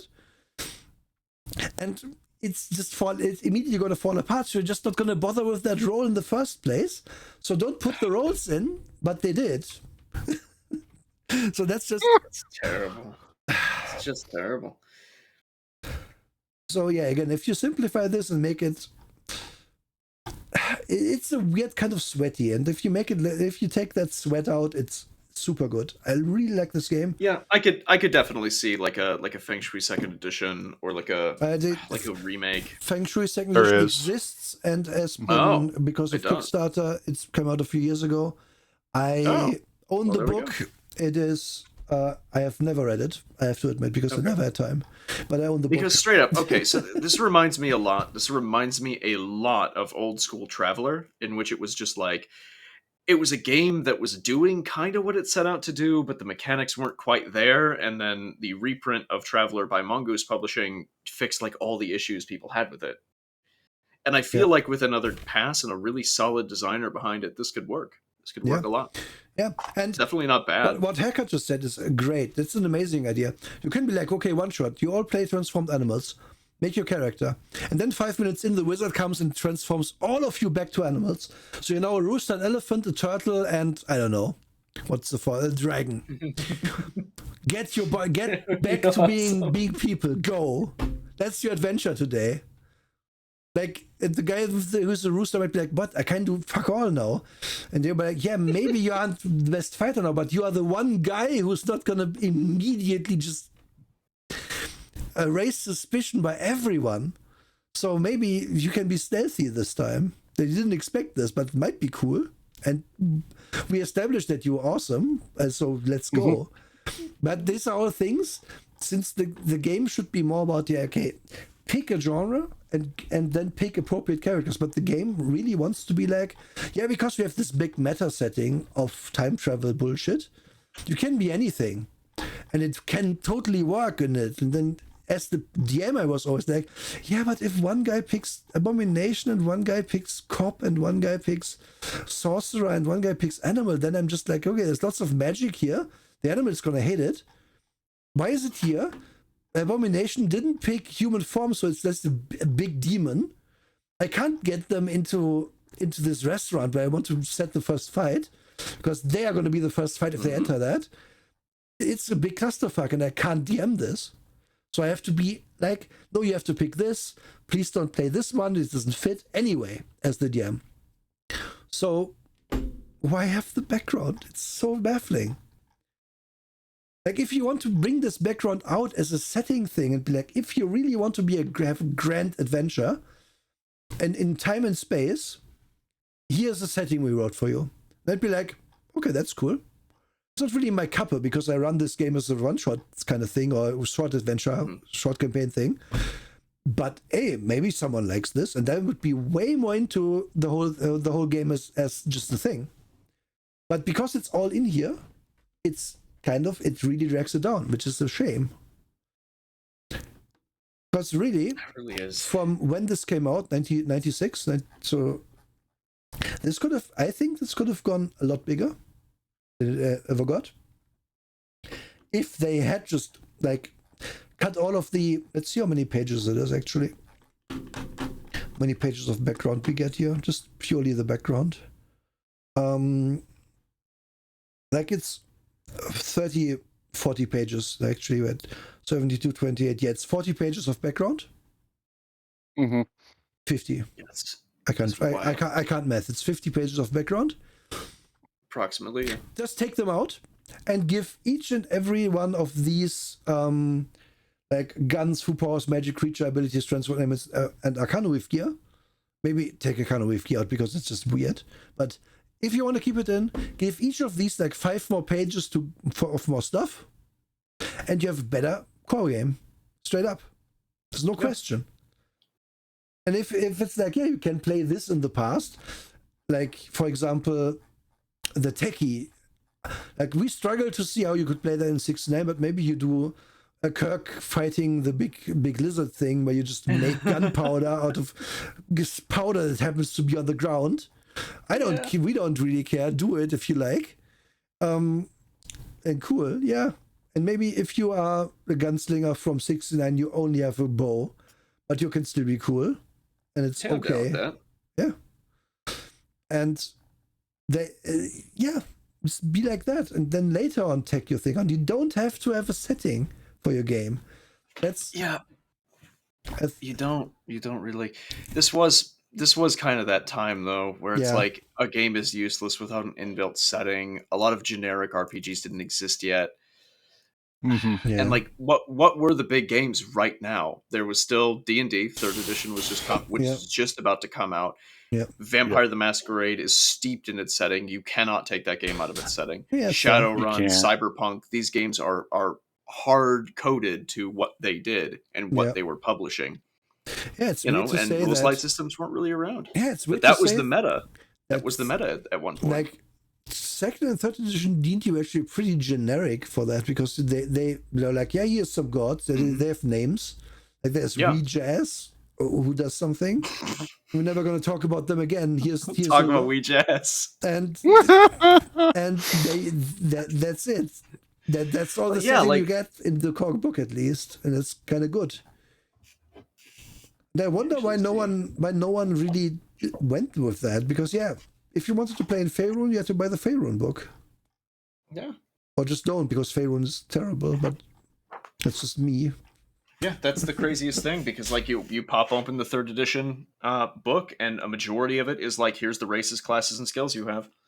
And they gave short descriptions, similar to how like 5e does it now, where they just tell you, hey, this is what this type of character could be in multiple different settings. Was it not VJS? I forgot what they were called. D&D Gods. Yeah. Gods of the Multiverse. Okay. I forgot their name, but it was something like it's that. It's WEEJAS. Yeah. I believe. Weejas. Mm-hmm. Okay.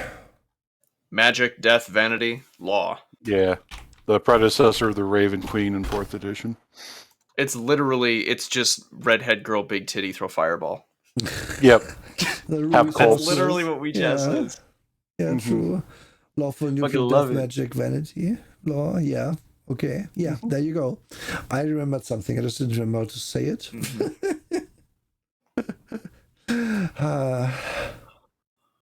Okay. I've talked so much. Any more thoughts? Yeah, honestly, I don't have a lot of thoughts on this one. It's just a solid system that I would play, and I would really like to see what their second pass is like with the newer edition that they kickstarted. Yeah, I would love to see that. Can I eventually do it? I'm I guess I have the Kickstarter we wrap back book, around so eventually. I could whip that out and read it. I guess. Yeah, eventually do it. Yeah, but okay, Drake, do you have stuff to say?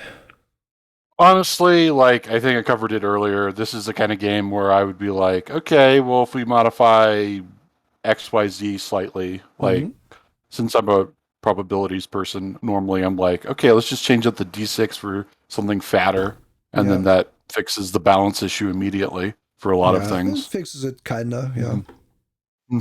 Yeah, because then it's just like the difference between a martial arts of 14 and a martial arts of 10 is more granular then rather than, oh god, it's a huge difference. Yeah, I think if you like lower the base damage by the same amount as you up the die size, then it that could just be okay.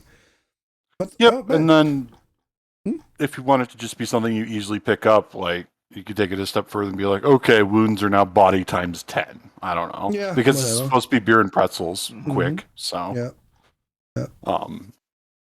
not forcing us to do much math beyond addition and subtraction is really important for beer and pretzels games. True. But yeah, that's pretty much it. Like, it feels like a game that would have had like a base game and then like 3 supplements. But instead, they crammed the 3 supplements into the base game, which makes it feel lopsided and bloated. Nick, like, I feel like, so here's the thing. There's lots of kung fu action movies from Hong Kong. There's lots of contemporary action movies. There's never really been a big successful future action movie market anywhere. No, not really. You get your occasional good movie, or so bad it's good movie, like, I don't know, the first Judge Dredd or whatever. But it's not really the future thing feels quite out of place in a way in this, because I mean, show me there's one thing. There's one movie with where the guy, there's like, oh, we have 64 realities, and if you die, if your alter ego dies, the other ones get more powerful. I forgot the one Jet Li. The one Jet Li, thank you, yes. That's almost the most future-y movie I know that's come out of Hong Kong or Asian action movie types. Legitimately, that type of inclusion with the abominations and the cyborgs and stuff makes it legitimately feel like a Ninja Turtles game. Yeah, it's true. This could be you could run Ninja Turtles, and that's super true, actually. Really so with that in mind, I ask you all, or you two, what's your? I mean, let's say the game were balanced and it didn't matter that killer is just better. What's your character? Like your archetype and your pitch for the character. I'm going to play a character who is basically played by Dolph Lundgren. He is fucking massive, but he is the greatest kung fu master you have ever seen. Okay. So just the big introduction to him, he is a slab of meat, Dolph Lundgren size, doing the Jean-Claude Van Damme 2-chair split. Okay, perfect. That's that character. Okay, what's your archetype for this? See, that's the problem, because these archetypes are so. I guess I'd have to go with something more like. Damn. I mean, you can be like there's the karate guy. Let's look at them. Let's see how martial artist here. So you get 6 points among primary attributes. So you could totally have body 11 as this person. I could, yeah, I could. Maybe 10, I just go with martial artist. So it's like body 10. I guess reflexes 6 then. No, I go karate cop. I'm gonna go karate cop. Oh, that works. That's my story. Yeah. Wait, I'm like a combination of like fucking Dolph Lundgren, Jean-Claude Van Damme, and the dude from Samurai Cop. That's yes. Perfect. Yes. That's perfect. That's good. Yes. Yeah. Okay, that's my character. Nice. Okay. Trick, what's your character? Okay. Have you both seen Kung Fu Hustle? I have. Yeah. Yeah. The older lady from Kung Fu Hustle. Yes. With the archetype Old Master. Yeah, Old Master. That's that's great. Yes. And her role in the group would be like she's literally the landlady of the group, and she gets sucked into this. That's awesome. Yes. That's I'll play with that in a second. Nice. That's mine. I would do that to the hilt. What are you playing, Nora? Yeah, that is actually a good question. I think so. In this group, with the big slab of meat being in the front and the lady just, owning people with hair kung fu, curlers. I would want, with the hair curlers just fighting with the fist also, I would want to not go into kung fu, because then we are all doing similar things. Like, it's not going to be the same. I can see you both with characters being hyper different in their approaches to fighting, so keep it interesting. But I wouldn't want to add a third kind of punchy to it, so I would probably so I don't want to be the killer guy. I don't like I don't like gun interactions in games mostly because it tends to be as if you go range, it's always less cool almost. I mean, not as a rule, but it's kind of true. So I would probably make a creature. Be a little creature. Be a what's it called here? Yeah. So a supernatural creature. And just be really, really weird. I love that. I do not know what that means, but I would have to think about it more, but something like not optimized for combat necessarily, because you kind of would be anyway. Just take weird stuff, be a strange one, and just have fun with that. And pick a lot of ways I could mostly influence the battlefield, if possible. Might work better with a sorcerer in that case, but I would want to be a creature. Oh, wait.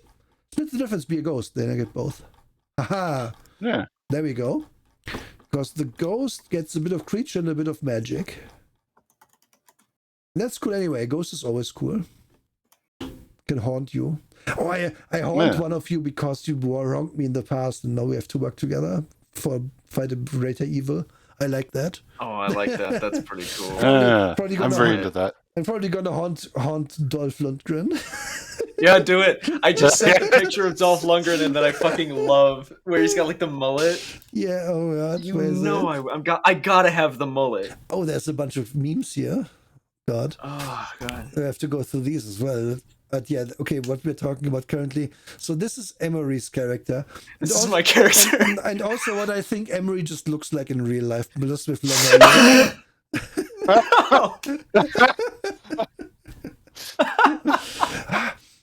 I adore that this could that's me in 20 years. You know what? I adore that this could be a fucking bib, or it could be a very ill-fitting shirt, or both. It's just a lifting tank that's cut out of a regular t-shirt. I fucking love it. It looks like a bib in this, though. Like I only have two modes when I'm playing tabletop games. I either want to play like a wizard, or I want to play this fucking meathead who walks up and the wizard's like, my evil plan to destroy Little China. And I go, I don't care. And bam, I punch him in the face. Yes. I love this one. This one is good. I want to be a cock samurai. Oh, this is great. I want to. Okay, listen. They need to make Dog Clan. They have to come out with Dog Clan. Yeah, Dog Clan is so strong. Dog Clan starts with good boy. Mm-hmm. Yeah. This is in a nutshell. This game in a nutshell.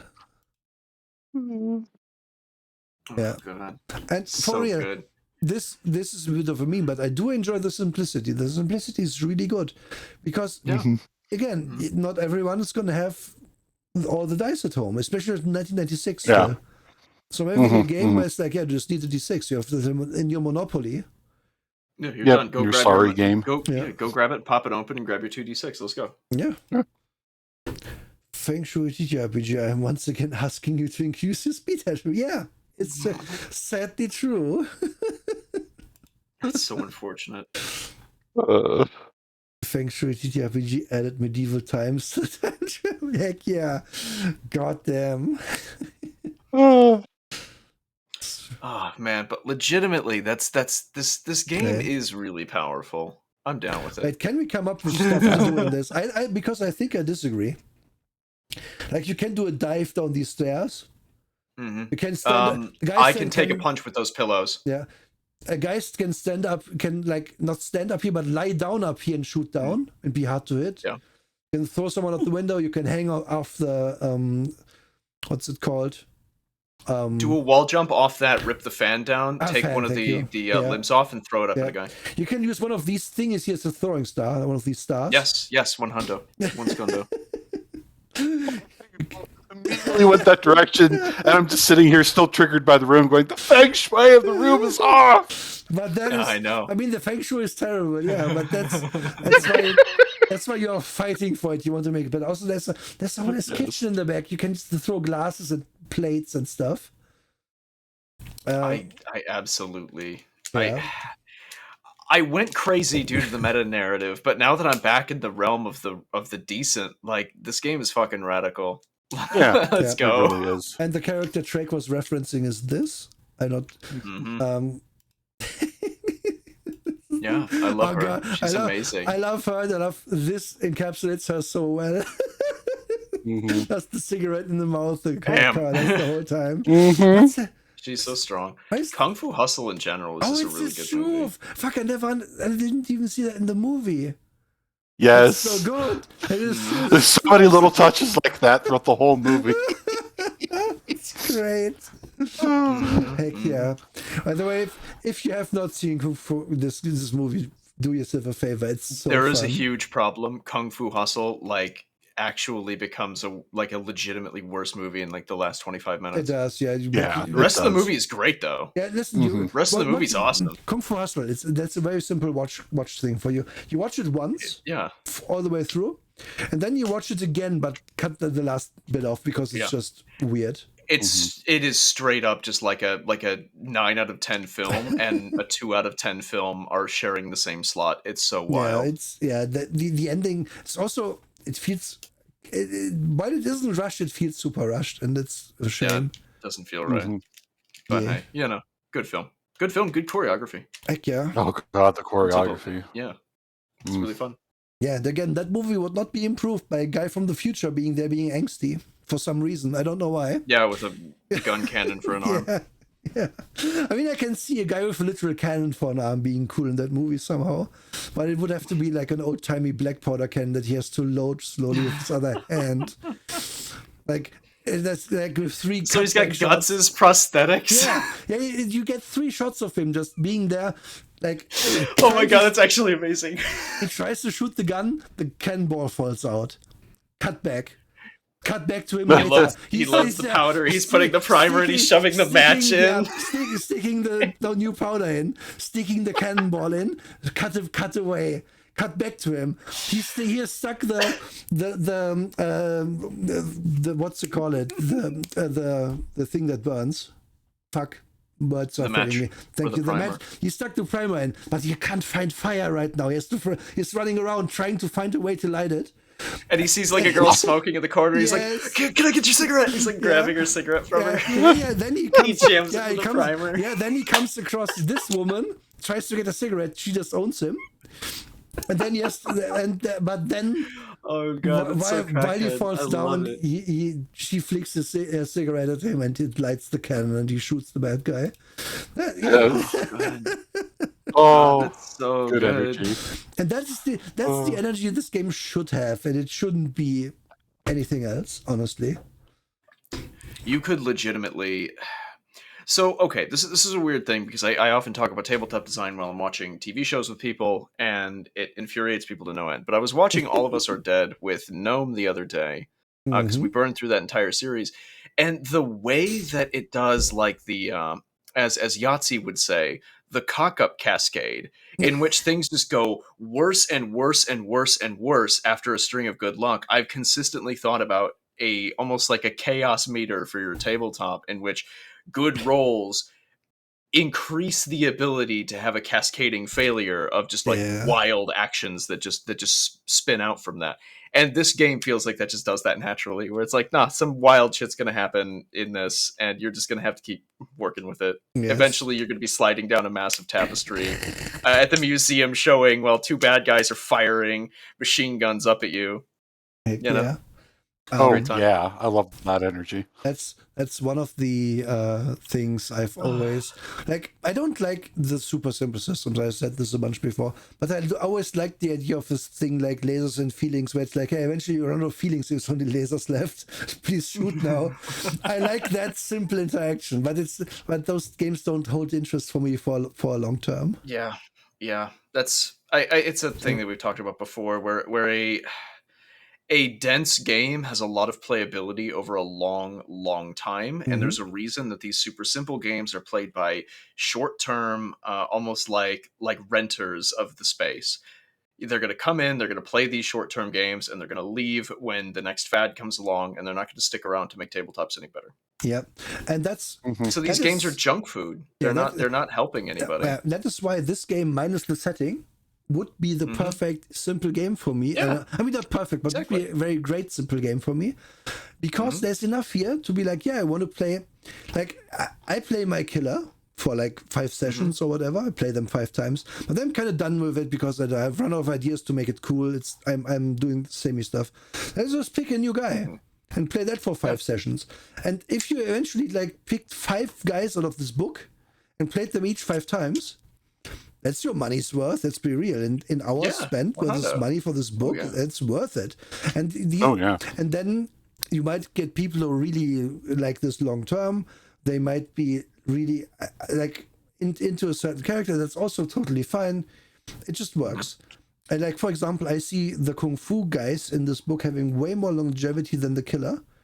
Or guys with guns. Oh yeah, because like how many times are you gonna walk up and be like, I have my crazy cool signature gun versus like, I'm doing a sick flip kick on this guy, sending him through a glass sculpture and into a pond. Like, that's way cooler. There's a reason people played monks even in editions where they fucking sucked, because it's just cool to be able to do that. So crazy good. Oh my god! I am thinking about like back in the day where monk was actually the most powerful class in first edition. It was so strong. Yeah, and then they nerfed them to the ground in 3rd and 5th edition. It's very hit or miss. They're fine. Yeah, they're fine in certain ways. It's subclass dependent when it really comes down to it. Yeah, it is very subclass dependent, and extremely. Sadly, a lot of monk boils down to, do they have something better than Stunning Strike? If not, then your class is probably bad.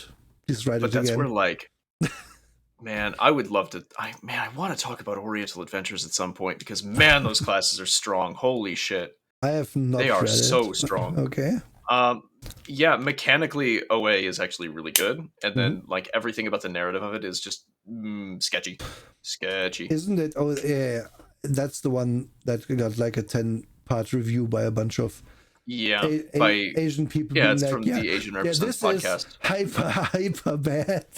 It's weird, and it's very specifically like the framing from the Asians Represent podcast on OA was really weird, because they came in as if you're going to be bringing your regular D&D characters into OA to be like the white savior kind of type, but the intention of it was no, we want to run samurai games.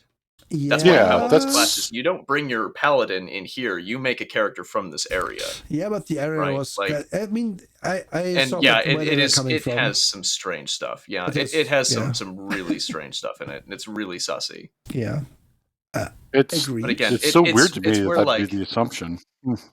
Oh yeah, that's a lot of assumptions made about things like I think they framed it like that because the book is like.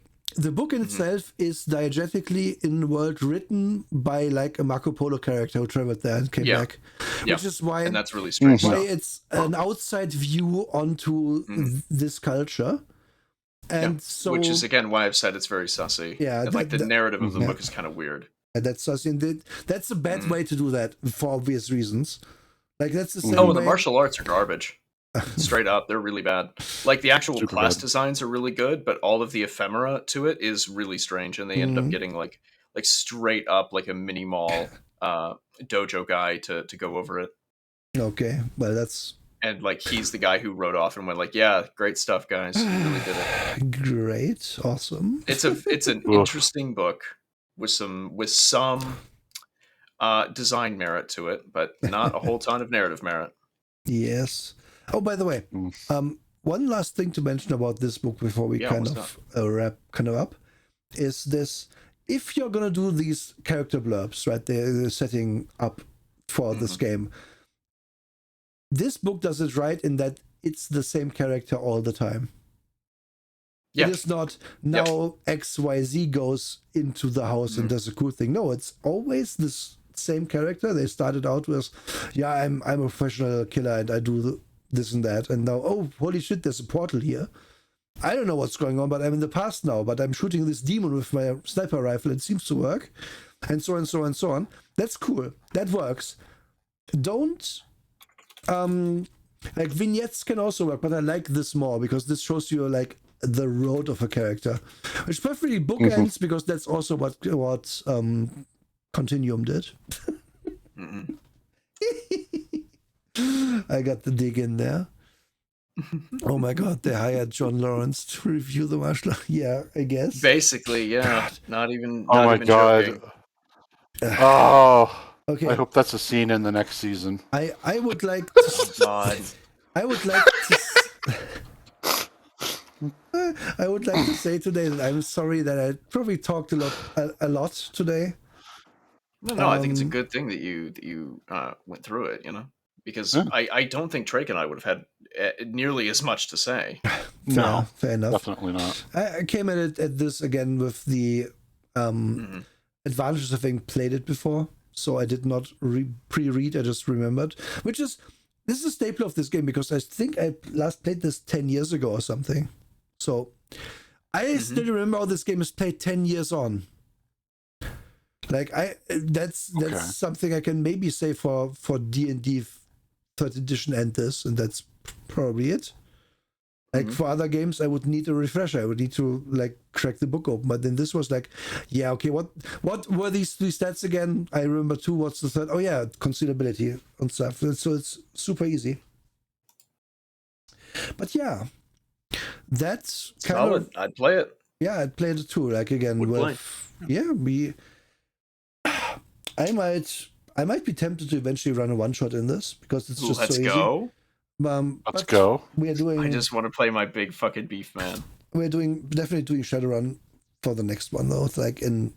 Okay, you know what? Next Friday, I am going to make this broad claim. If I lose Demi, I will just play like a roided up, like Dolph Lundgren type character in Shadowrun. Well, it's a shame, Marie, but in the intervening time, someone blew up your character. It's such a shame. You have like No. You have 13 days to make Dolph Lundgren in Shadowrun 4. All right. Okay, I'll get on it. Oh man. Anyway, oh god, I believe it's Trake's turn to what do we do next? We're doing cyberspace. Oh god, that's cyberspace. They're all. Yeah. Okay, we're not going to look too much into it, but I want to see. Is it this? Yeah, I think that's the one, right? Yeah. Yeah. Okay. There we go. That's the one. Yep, I'll upload the PDFs. 1989, awesome. I like old. Yep. I like Perfect. the most. It's the perfect year. Yeah. Because this was I forget the. Oh, this is Rollmaster's answer to the Cyberpunk tabletop role-playing game in Shadowrun. I'm so. Oh god. There. Oh my god. Is it gonna be worse or better than fucking Rollmaster? Can they do it double We shall see. bad? We shall see. Drake has snuck it up on you. This was like, oh my god. Nura had the belt and the cash, like the cash stash in their hand after winning the ladder match, and is like riding high, and then Drake comes up with a chair labeled Rollmaster and flips it over, and it says cyberspace, and smashes Nura with it. It's true. God, you've been defeated. Okay, I'm not going to look Ministry at of... Mini. Yes, Minnie was the one who passed this on to me. Oh no, if it's got a curse. Amazing. Good job, Minnie. Yeah. Wonderful work, Minnie. Welcome to the Infinity Zone, by the way. We're gonna I like the Infinity Zone. Yeah. This is pretty tight. Yes. Damn. Oh my lord. Okay. I'm so excited. Hey, we did our due diligence. It's 2.5 hours officially. So that's cool. Yeah. Oh yeah. You really drilled this one down. Thank you so much for being here, everyone. Thank you. Who re-raid? I think it has. Is it Seppi again? Because Seppi's doing a talk show. Yeah, Seppi is doing talk show again. Yeah, I think this is similar enough that we can go. Who's guesting right now? Don't think about me. Let's go tier list. I am tier list. I'm in there. We are rating. Oh yeah, let's go. There you go. Let's go. Zigga. I like that guy. Yeah. Yeah, looks cool. I have not seen them before. I'm gonna be interested to. I fucking love the Infinity Zone here. Yes, the Infinity Zone. It's gonna keep going until we raid.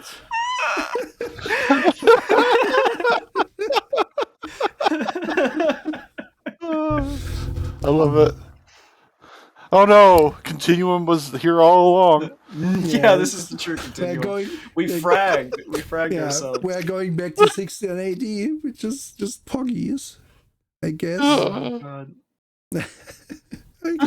But you can still see it doing it. It's still getting smaller back there. It's still going. Yeah. Anyway, tomorrow I play Halo with Azure and past that I don't really remember. Awesome. Wonderful. Thank you for the Lot donation. Emery, what's up with you? I have next week a lot of work, and I'm running the first session for the Night Owl D&D. So that's on Wednesday. Nice. Other than that, I'm kind of playing it by ear, and I'm setting everything up today and Sunday. So I'll announce a little bit more on Twitter what I'm doing. Heck yeah. So is that's going to be the way it runs, right? Alternating weeks for the campaigns? Basically, okay. Yes, basically. Mm-hmm. I also have my 1-year anniversary coming up this month in a few weeks. I have mine next 22nd. month. I'm still planning things. There we go. But yeah, Raid is going, so bye-bye. It's going. Yes, it's gone.